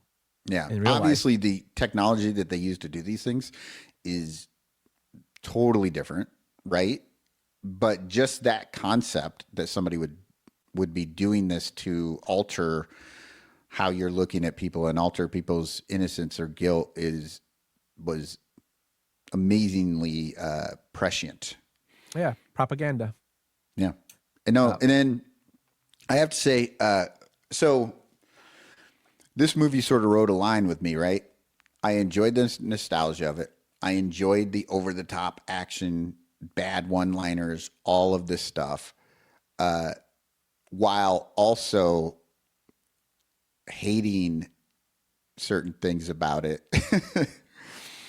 And, you know, the worst thing in this movie is the death of Richard Dawson. So at the end of this movie, look, there's no such thing as spoilers. I'm going to tell you exactly what happened right here. If you haven't seen this, whatever, it's been 40 years. Go watch the damn movie. Schwarzenegger grabs Dawson, sticks him in that little pod cage thing that sends you into the Running Man arena. That pod thing is a metal cage. Dawson is just a guy. They shoot it down there with air.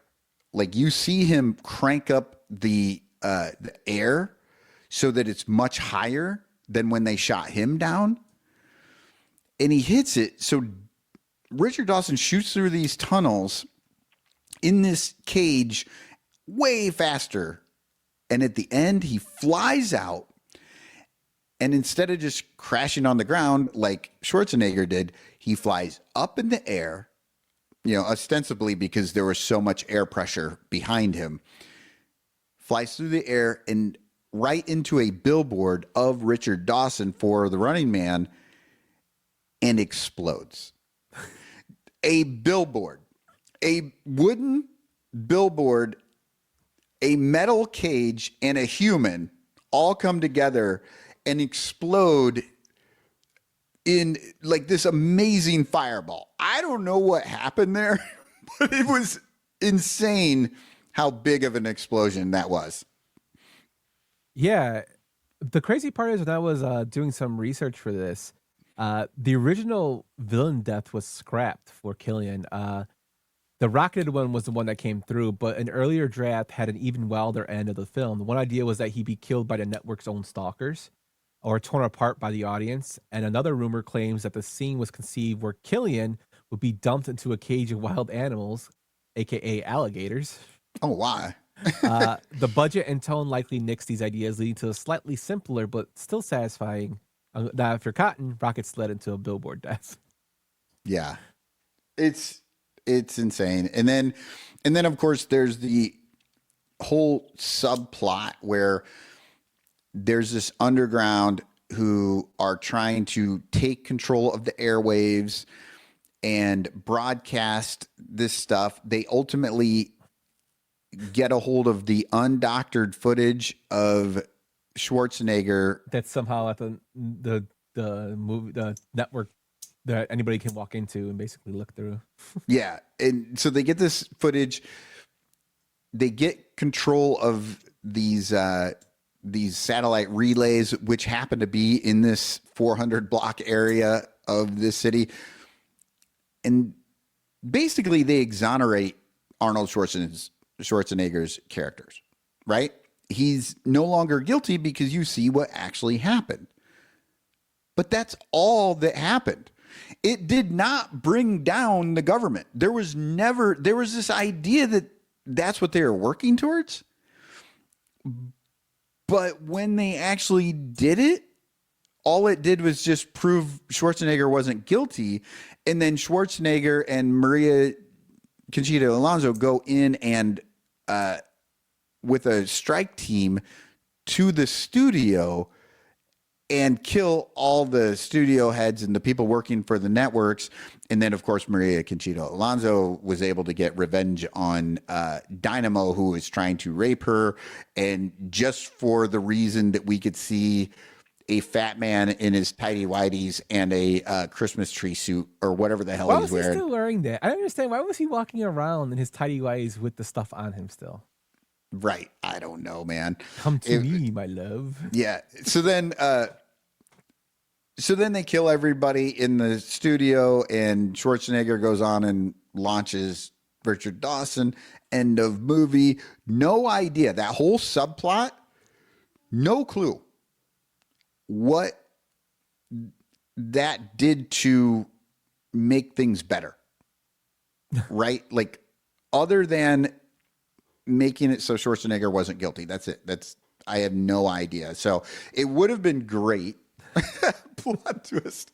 Yeah, it would have been great if the crowd had seen it and then attacked Richard Dawson. That would have been a much better ending. Yeah, definitely would have been better. One last gripe I have about this film, don't get me wrong, I enjoyed this film, is Maria Conchita Alonso falling in love with Arnold. It made no sense, but it's 80s, so I guess she had to fall in love with Arnold. I can see her being like, oh, I was wrong about him, but then she fell in love with him and kissed him in the rubble, which made no sense to me. But yeah, there was not a lot of this story was very weak on this. This movie is very much about the action, the spectacle. It is a fun movie to watch, but the story is very weak. But I mean, that's actually a good transition into the new Running Man, because the new Running Man, the story is actually much better, much stronger, because it actually goes with the Stephen King story, The Running Man, which, if you want to read it, it is in the Bachman books. He originally wrote this as a novella under the name Richard Bachman back when he was using a pseudonym because of reasons. He couldn't do certain things because they thought his name, they thought the books were not Stephen King books. Like his publisher didn't necessarily like it. So he's like, well, let's just change who the author is and we'll put these out. And then once he got found out, they compiled these into the Running Man, or into the Bachman books, which, interestingly enough, The Long Walk, which is a movie that just came out recently, is another one of the Bachman books. So if you've seen that movie or you've been interested in it and you get the Bachman books, you can read the original, The Long Walk and The Running Man in there. yeah. Yeah. So did you read the Running Man book? Yes, I actually read I had a really cool English teacher in high school, and that was one of the first books we read was The Running Man, and then we actually read The Shining too, from him. So that's how I discovered the book. I saw the 1987 movie first before I read the book. I didn't read it until I got to high school. Right. Yeah, and that's how I saw it as well, and then realized, oh, the book is much better. I liked the theme of the book. I liked how things worked in it, and the ending was excellent. So just for everybody to know, the new story, or not the new story, but the new movie follows the book, which, again, I think it's 2025, but it might not be. But yeah, I think it's still 2025. Yeah. It's a dystopian nightmare. Everybody's poor, except for there's like a lot of poor people and a lot of rich people. The rich people are media types that sort of they're connected with the government. The media and the government are the same. And then the Ben Richards' character has a job. He gets fired because he basically he was a whistleblower about certain issues going on at the place, and so they fired him. We meet him at the very beginning trying to get his job back, which, by the way, when we meet him, that actor was in Dexter. What's that guy's name? Zayas. David Zayas. I like David Zayas a lot, and I was really surprised to see him in there. Very small bit, but he's a great actor. It was fun to see him. He's also in Oz, the HBO series Oz. He plays one of the Latino drug kingpins. Yeah, he's a great actor. I will watch him in most anything. So Ben Richards in there trying to get his job back. He can't. Goes home. His daughter has cancer or some sick. No, it's influenza. Yeah, she just has the flu. Yeah. And so she's really sick, but they can't afford to get her any the right medical care. His wife comes home. They say she's a waitress at a dance club or whatever. You do kind of understand it's a strip club, and that some of the women there may be doing more than just stripping to make extra money. And Ben Richards does not want his wife falling into that, because that's sort of, they make you feel like that's where you're going to go with this idea.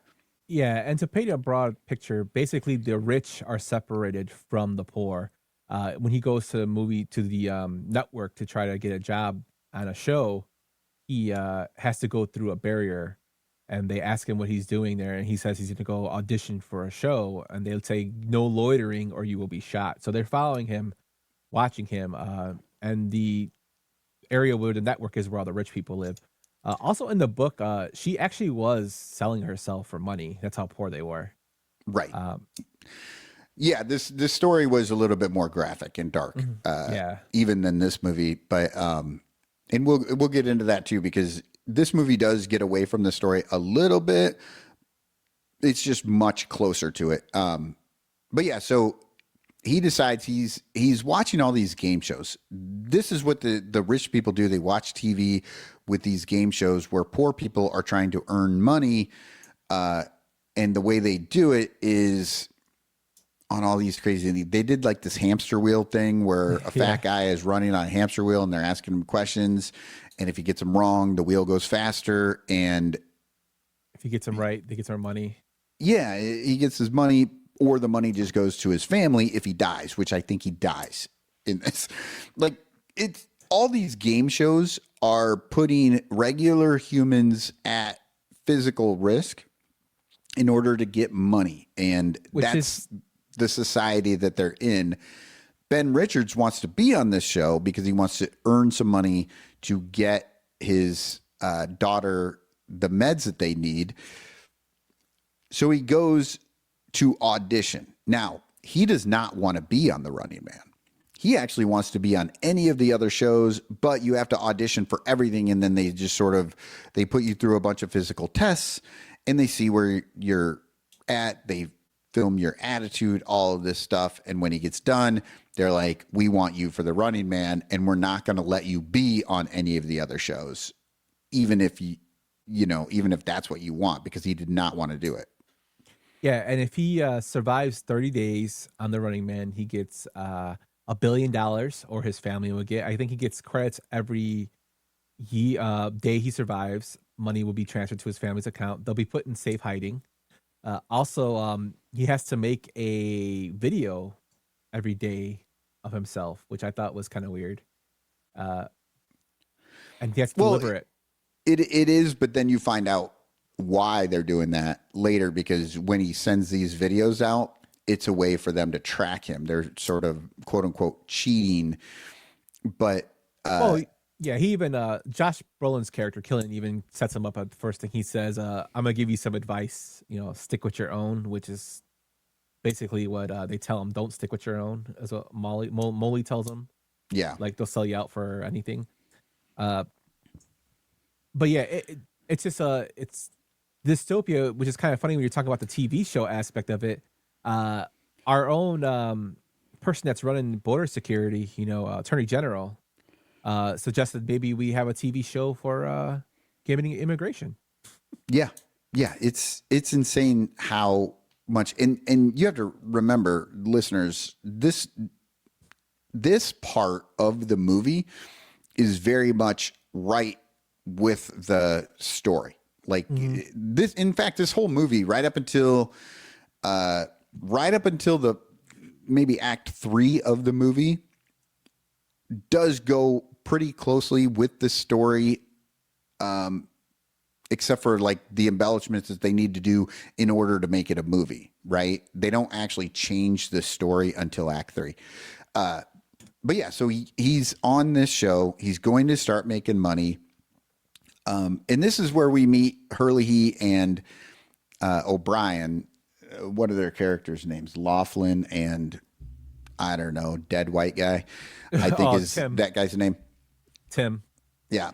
And we don't know anything about Tim, but Laughlin is actually Ben Richards' neighbor. And she's excited to be on these shows.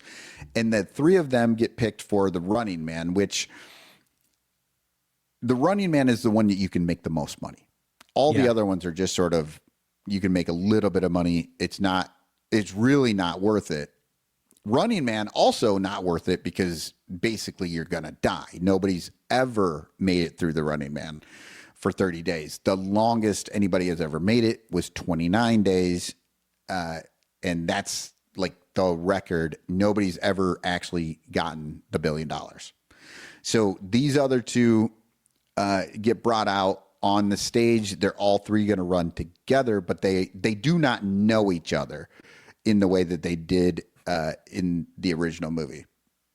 Yeah, and also Richards goes into this knowing he's probably going to die, but the main thing is getting the money to his family. That's the main thing he's worried about. Yeah, he just wants to, in his mind, if he can last, basically, if he lasts 1 week, I think he get 5,000 credits or dollar, it's whatever their dollars are. You had the picture up there earlier with Arnold Schwarzenegger on the money, which is excellent. But so he will get that 5,000, and that's basically how much money he needs to get the medicine for his daughter. So that's really his whole idea. But he's very strongly does want to get back. But I think in his head, his more realistic idea is just to get a week so that they can get the meds. So I love this picture you've got up here, Yumper, and for the podcast only listeners, it's a woman holding a very large version of their money. It's a $100 bill of new bucks, and it's got Arnold Schwarzenegger's face on it as if he's the president. Here's why I love this. A, Schwarzenegger does not show up in this movie other than this one spot. I did think he would make a cameo of some sort. I didn't think it would be like this.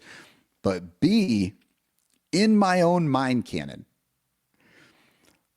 this is a sequel to the original, in which Arnold Schwarzenegger took down the government somehow, whatever that underground plot was that they did, and they took down the government, and Schwarzenegger was the leader of that. All of a sudden, he becomes the president, and instead of making things better, he actually just continues it, so like, we're in the same timeline, except for Schwarzenegger, after the end of the original Running Man, just becomes the new president and continues with the game shows and continues with all of the horrible stuff. Because let's face it, we don't know anything about Schwarzenegger other than he won't fire. He's a military guy, and he won't kill people who are unarmed or whatever.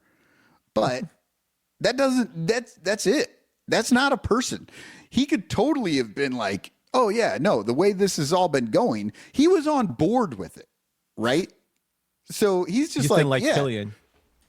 Say hello to the new boss. Same as the old boss. Like, it's just Arnold Schwarzenegger is from the original is now the Arnold Schwarzenegger who's in this on their money. That's my mind canon. That's pretty hilarious. Anyway, they get sent out, and unlike the original movie where it's 400 blocks and they only do, they end up fighting in these like weird arenas, they can go anywhere.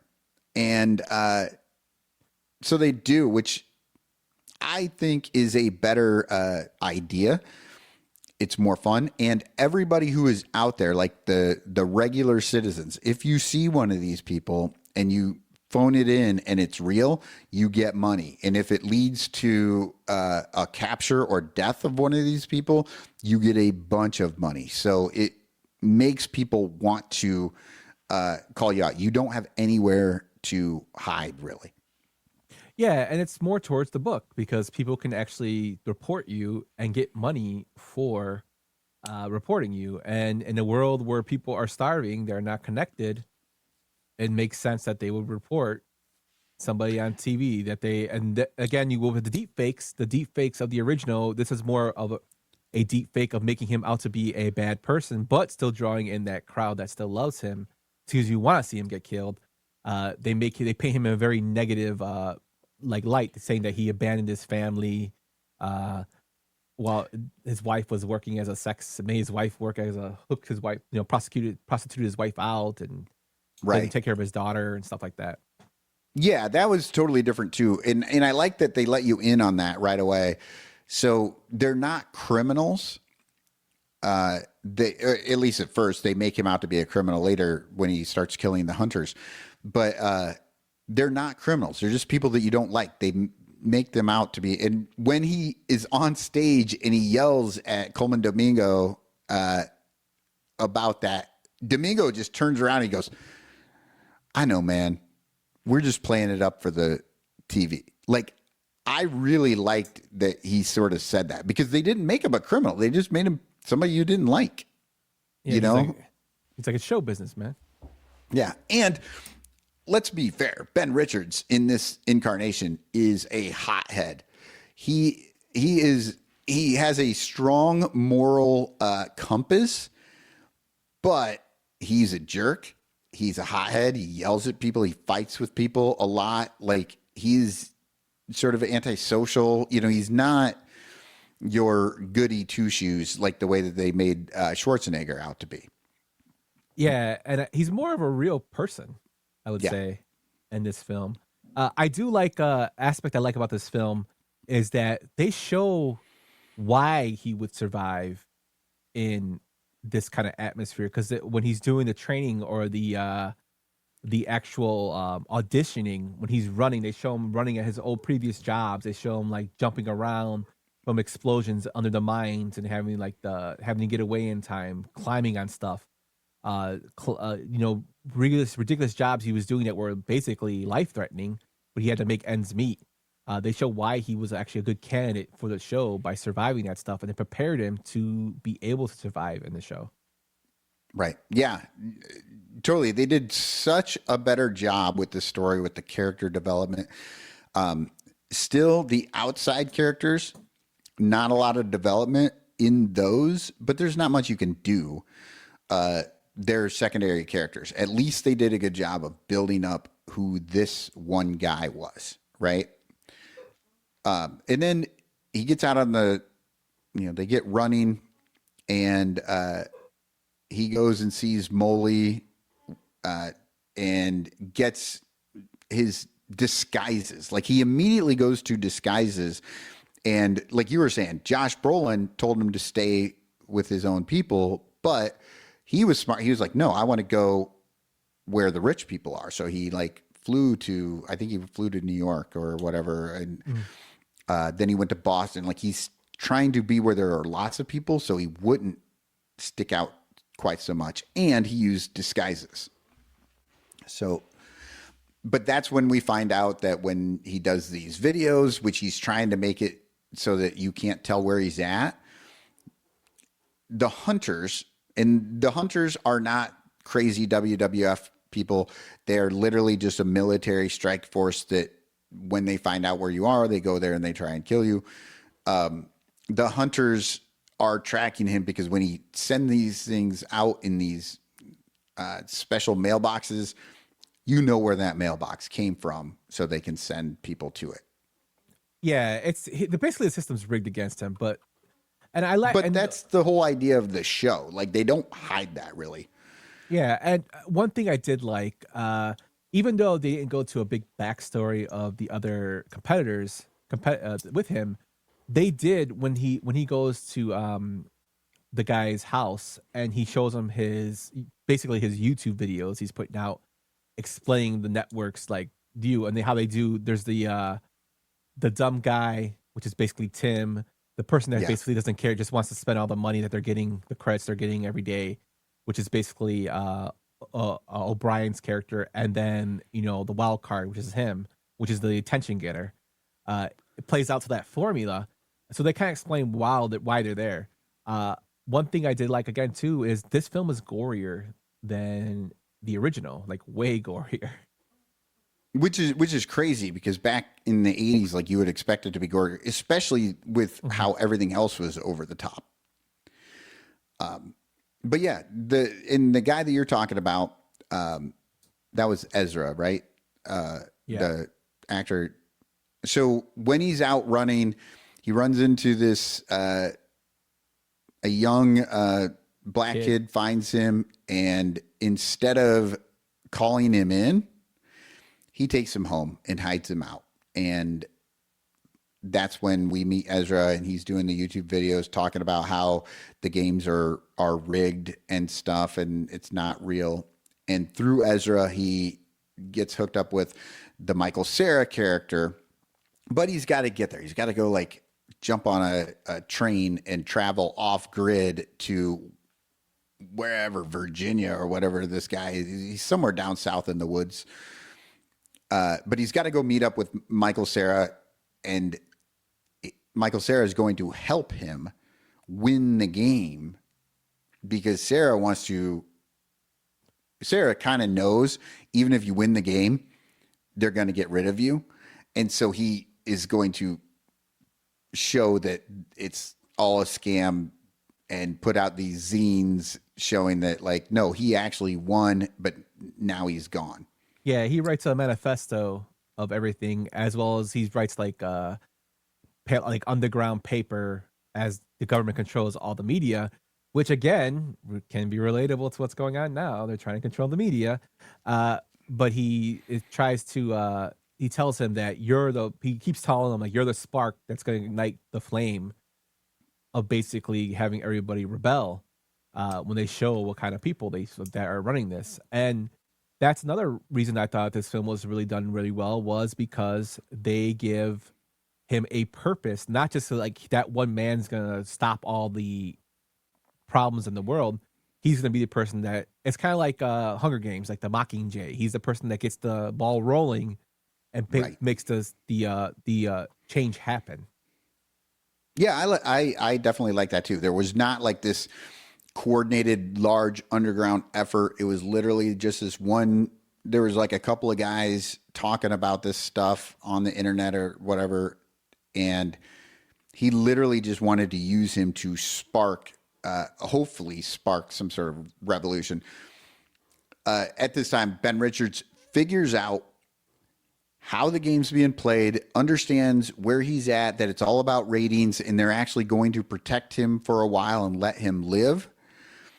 So they're actually, the hunters are supposed to be trying to capture him and kill him, but he's such good ratings that they allow him to keep going. Once he figures that out, he uses it to his advantage, ends up on the plane with the hunters. They're going back to the thing, and this is where, so all the other contestants are dead. He's still living. His family's getting all this money. He gets on the plane. They trick him into killing the hunters or fighting back against the hunters with the idea that they're going to make a new game show where he is Hunter 6. And so they're going to bring him in. Instead of being a runner, he is going to be the new Hunter. He refuses. And Josh Brolin's character, the producer, actually takes control of the airplane, makes it look like he's trying to kill everyone. They shoot him down, and the world moves on, where they make it out to be that Ben Richards was a crazy person at the end and was trying to fly an airplane into a building. And that, like I said, this is where it differs from the story. So in the original story, he gets on this plane. They do try to recruit him to become a hunter. He refuses. He kills all of the hunters, but then he flies the plane. He does actually fly the plane into the building and kills the producer of the show. Yeah, and he's actually mortally wounded, which I thought this film was actually going to kind of go down that way, because he is cut in the same way as he is in the book. He's sliced across the throat, the stomach. In the book, I thought he was gonna die, but one of the things I didn't like, well, there's two things I didn't like about this, was the cheesy ending with his family. That was kind of like, you never find it. Well, in the book, his family is killed. Like, they kill his family. And this one, in the book, it is very dark. Yeah, there is no hope in the ending of that book. Yeah, and this one, his family survives. Sorry, I'm spoiling, but he, the ending where he meets up with them, that was really cheesy. That was one thing I was like, come on, you don't need to put this. You know what I mean? Yeah. That part was cheesy. Also, the revealing of the main commander. What's his name? Lee. A guy's name? Lee Pace. Yeah. Lee Pace. So when he was revealed, I was like, I guess it was supposed to be like this big reveal, and I was like, who the hell is that? Like, they did a bad job of explaining who that was. If you have read the book, then you know. But if you just watch the movie, then you don't really realize he's the first runner. He's the guy that made it 29 days and then died. But he didn't really die. They just put a mask on him, and he's been leading this team of hunters ever since. And they do a very bad job of. So even though that is spoilers, it's also not spoilers, because you're probably not going to pick up on it from the way the movie handled it. Yeah, it was, because they used this character called Decker the whole time. Yeah, when they're showing, and I thought it was going to be Decker, but it wasn't. Yeah. No, and so the end of the movie comes. This, and like I said, the airplane crash, everything. It does, and at that moment, that's when all those zines actually do. Michael Cera's character had this thing set up. The zines do get out there. Ben Richards is like, we don't know if he's alive or dead, but the zine goes out. People start to realize the guy Ezra that helped him earlier is putting out these videos talking about what actually happened, and comes up with this like conspiracy theory that maybe he's still alive. And that idea does spark the world to turn off their televisions and stop buying into the propaganda, which is different than the book. But I thought it was kind of it was a Hollywood ending versus the Richard Bachman, Stephen King dark ending, but it was good. I thought it was done okay. I didn't bump up against the reunion with the family so much, but it was, I don't know. It was a much better ending how they finished this than in the original, even though it did get away from the book, but at least they kept it to understanding sort of this could have happened in the book, Yeah. It makes the story of Bachman more palatable. Right. For those who are looking for a good story. So I had a good time at this movie, and interestingly enough, I went to this movie with a friend of mine who lives down the street, Do you know what his job is? He works for ICE. He actually works for a startup who is developing software to identify deepfakes. Oh man, he's gonna be So a he was like multimillionaire. the perfect guy to go see this movie with. Yeah, he was really into it. It was a well-made movie. It was fun, but just the fact that he is the guy that I went to see the movie with actually just made it that much better for me because literally this is his job. That's awesome.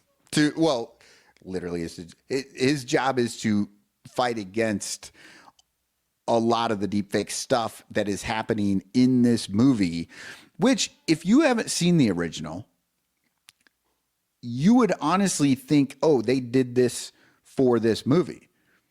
But it's not. This theme came from the original movie, and I'm honestly not 100% sure it came from the book. It may have been developed for the movie to show some of the stuff that I can't wasn't. remember that aspect of the book. I think in the book it's more played on not Richard's like past. It's more on playing on society being so poverty stricken that they would do anything. Because in the book, there's actually a character that he goes to see that lives with his mom, that's supposed to help him. And this is where I thought I got the swerve from the Michael Cera character that turns him in. And he ends up killing him, but to survive. But that I think that was more of the play on the book, was more towards how even though they know it's wrong, they're so desperate to basically eat and live that they would just basically turn you into a bad person. I think that's what King was getting at in his novel. This one, they made it more propaganda related. Well, and that idea came from the original movie, whereas because the original movie was really using that deep fake idea well before its time, but now it's in there. So even though they stuck more closely to the book, they did take a few things out of that original movie, which I thought they did a really good job. I honestly was worried going into this movie that they were going to take the WWF characters and make them actually the people hunting them. I'm glad they didn't. It was a much better movie this way, sticking closer to the book. But incorporating all that deepfake stuff was an excellent idea because those were great ideas from that original movie. Yeah, it was. Since we're already talking about this, let's just go straight into. I think we're ready to go into our ratings here. Let me play this little flip. Chow dear, chow dear, it's chowder. Say it right. Chowder. So for Act 3, we're gonna give you guys our verdict. Again, Reboot is a good movie, deserves to be there, could make sequels. Remake, meh, movie could be good, but literally the same as the original. Didn't need it to be made, but okay to watch. And we have a rename, had nothing to do with the original. And what's the other one? Cotton, you always give us out the fourth one. Oh, rethink your reason for doing this job. Maybe go do a different thing with your life. Yeah. So what is your thoughts on this film, Cotton? Where would you categorize the 2025? Okay, so the 2025 is a reboot. This is a damn good movie. Now, I really enjoyed it. I think they did a great job with it. They stuck with the story to a point. The ending, the changes that they did make, I didn't think hurt the story. Like, it didn't make me angry that they went that direction. It was just well done. Glenn Powell, like I said, I didn't know who he was. I liked the guy. All the actors that I didn't really know, I thought did a good job in this. And so there wasn't like a real bad performance anywhere in there. The story held up. It was strong. I don't know that you can do sequels to this because obviously where does this story go? It would have nothing to do kind of with it, but as this standalone, this is a reboot. This was an excellent movie, and I'm going to throw a little curveball in here. The original Running Man, that should be the rename, because that had nothing to do with the story, The Running Man. And when I was watching, I'm like, you can't have the original be a rename, right? And I'm like, yeah, whatever, let's do it. So rename the original and let this movie stand on its own as not a remake at all. I could see that. I would go a reboot for this film as well. It takes what worked in the original and also made their own whole spin on ideas that Bachman put out there or King put out there in his novel. I do like the upgraded CGI, the upgraded effects. I like Glenn Powell as a lead actor. I thought he did a great job. The characters are more filled, as in more rounded than they are in the original. The original was mostly on Arnold's star power. And this one, with Glenn Powell not really having that star power, I think it helped with the film being a well-rounded film in terms of story.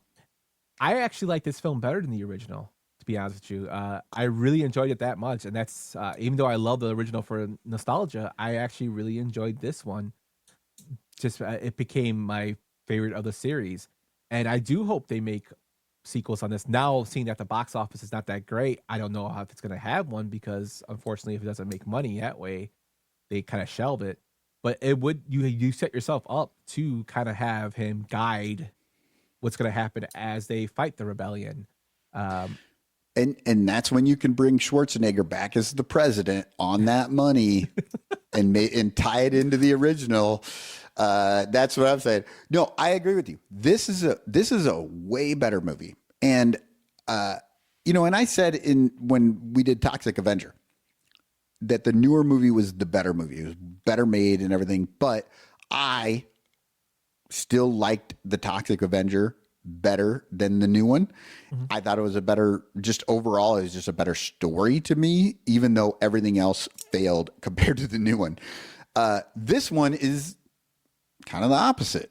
The story, obviously, I'm going to stick with the story. I like stories, so this was a much stronger story. It stuck with the original content better, and everything else was also better. Like, the acting was better. The direction was better. Like, outside of Richard Dawson, I think Richard Dawson, honestly, I would have loved to see Richard Dawson, that version of Richard Dawson, in Josh Brolin's spot.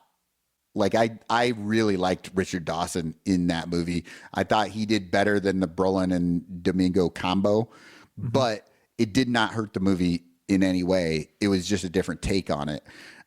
This is a much better movie. I like it a lot better. Yeah, totally. And if that subplot does happen where Arnold is the president, we will send this clip to Paramount Pictures and demand that Cotton be paid for his idea. No, and I will say that does not mean that I think the original is not a good movie. I still do enjoy the movie. Again, much like Toxic Avenger, you have to know what you're getting into when you go to see it or when you turn it on. It is pure spectacle. It is Arnold Schwarzenegger. If that's what you're looking for, you're going to get everything you want. But you're not going to get like a great movie. It's just going to be fun. You go to the new Running Man, I think you're going to get a pretty great movie. Yeah, and that's one of the things that, being directed by Edgar Wright kind of makes sense why this movie was good, because he took stars that are kind of known. I mean, the biggest star in this film is the villain, probably Josh Brolin, and then the second biggest star of this whole film would probably be William H. Macy, and he's only in the film for like 5 minutes. Yeah. Very, very small parts. So he's taking like unknowns and made it into a good film. And hopefully this kind of launches Glenn Powell to do even bigger and better things. Yeah. And honestly, Katie O'Brien, I really liked how she played that character. And we didn't really talk about her too much because honestly, she's a secondary part of this movie. But when she was in it, what she was doing, she was this like lesbian party girl. She was awesome. Like those are some of the most fun scenes, is watching her do her running stuff. Like it was great. Yeah, and just the part where she's at the club partying, that part's hilarious. Even the Tim character was funny up to the point where I think he went to like a Starbucks. Yeah, he just wasn't in it very long, and the actor did a perfectly fine job with him. It's just not the greatest character. That's the thing that hurt that one the best. Yeah, but so here's something that I wanted to add to the end of this. Is our fifth show. Mm-hmm. That's not very many because we've been doing this for a little while now, because it's sometimes hard to get these in. But famously, I thought up this idea because Yumper hates sequels, remakes, reboots, all of these things. And I thought it would be funny to make him watch these movies and talk about them because he doesn't like the idea of this. So I started to do a tally. And, maybe we'll check in every 5 movies or so and just see where we're at. But I wanted to share the score. Remake versus original. Yumper. Remakes are winning 4-1 for you. I think it's just the movies we're picking. I don't know. And for me, the originals are winning 3-2. 3-2. It is the movies, but yeah, it's how we're looking at them. I don't know, that original 1956 Invasion of the Body Snatchers. You liked the remake better. Now, I will say for you, that was kind of the original, right? Because that was the first one you saw, and I got to see them, the original and then the remake. So that's a little iffy. You could get a half point on that for your original, but yeah, I mean, these movies are, I don't know, what were the other? Toxic Avenger? I still think Toxic Avenger, ultimately a much more rewatchable movie, just more fun.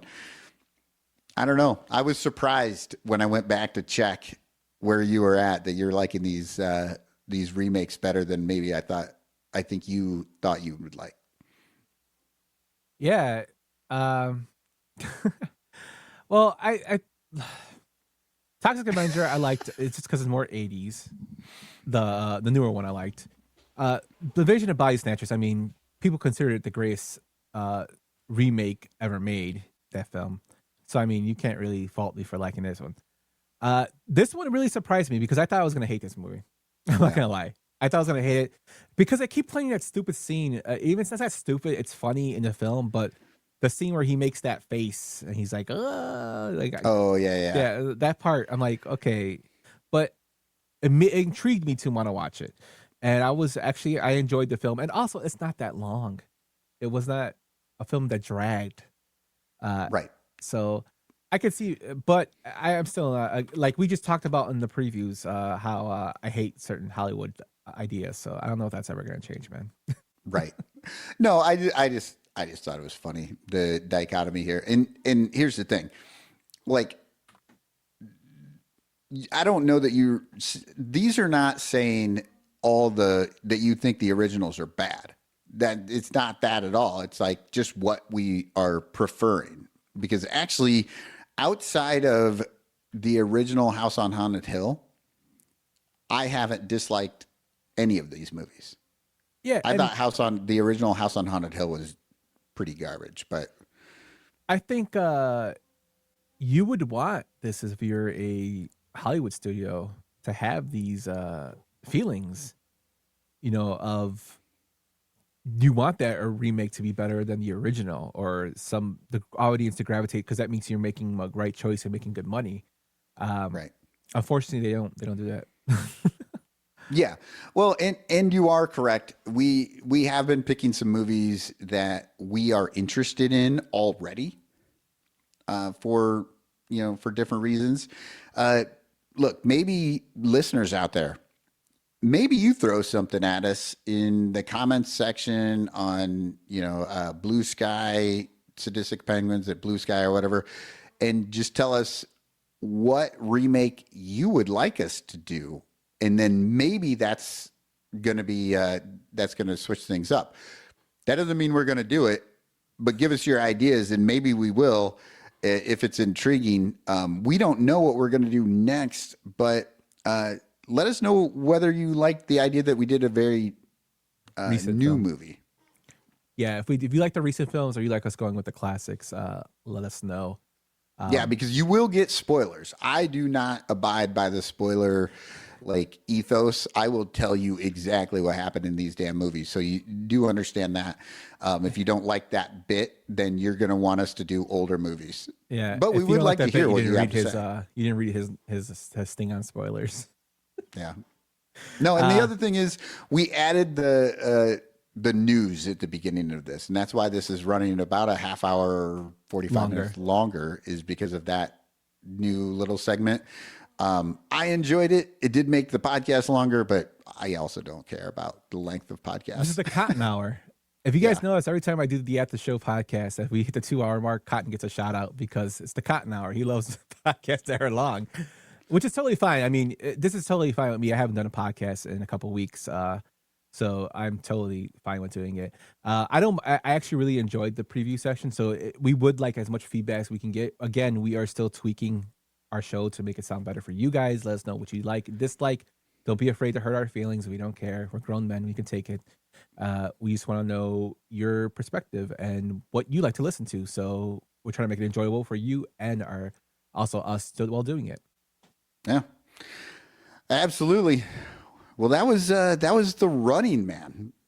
I enjoyed it, man. I honestly had a great time watching these movies on back-to-back nights. I really thought it was fun. Not sure which one we're doing next, but I think I don't know. This has been a lot of fun for me just to watch some of these movies. Yeah, man, some of them I've never seen, especially these older ones.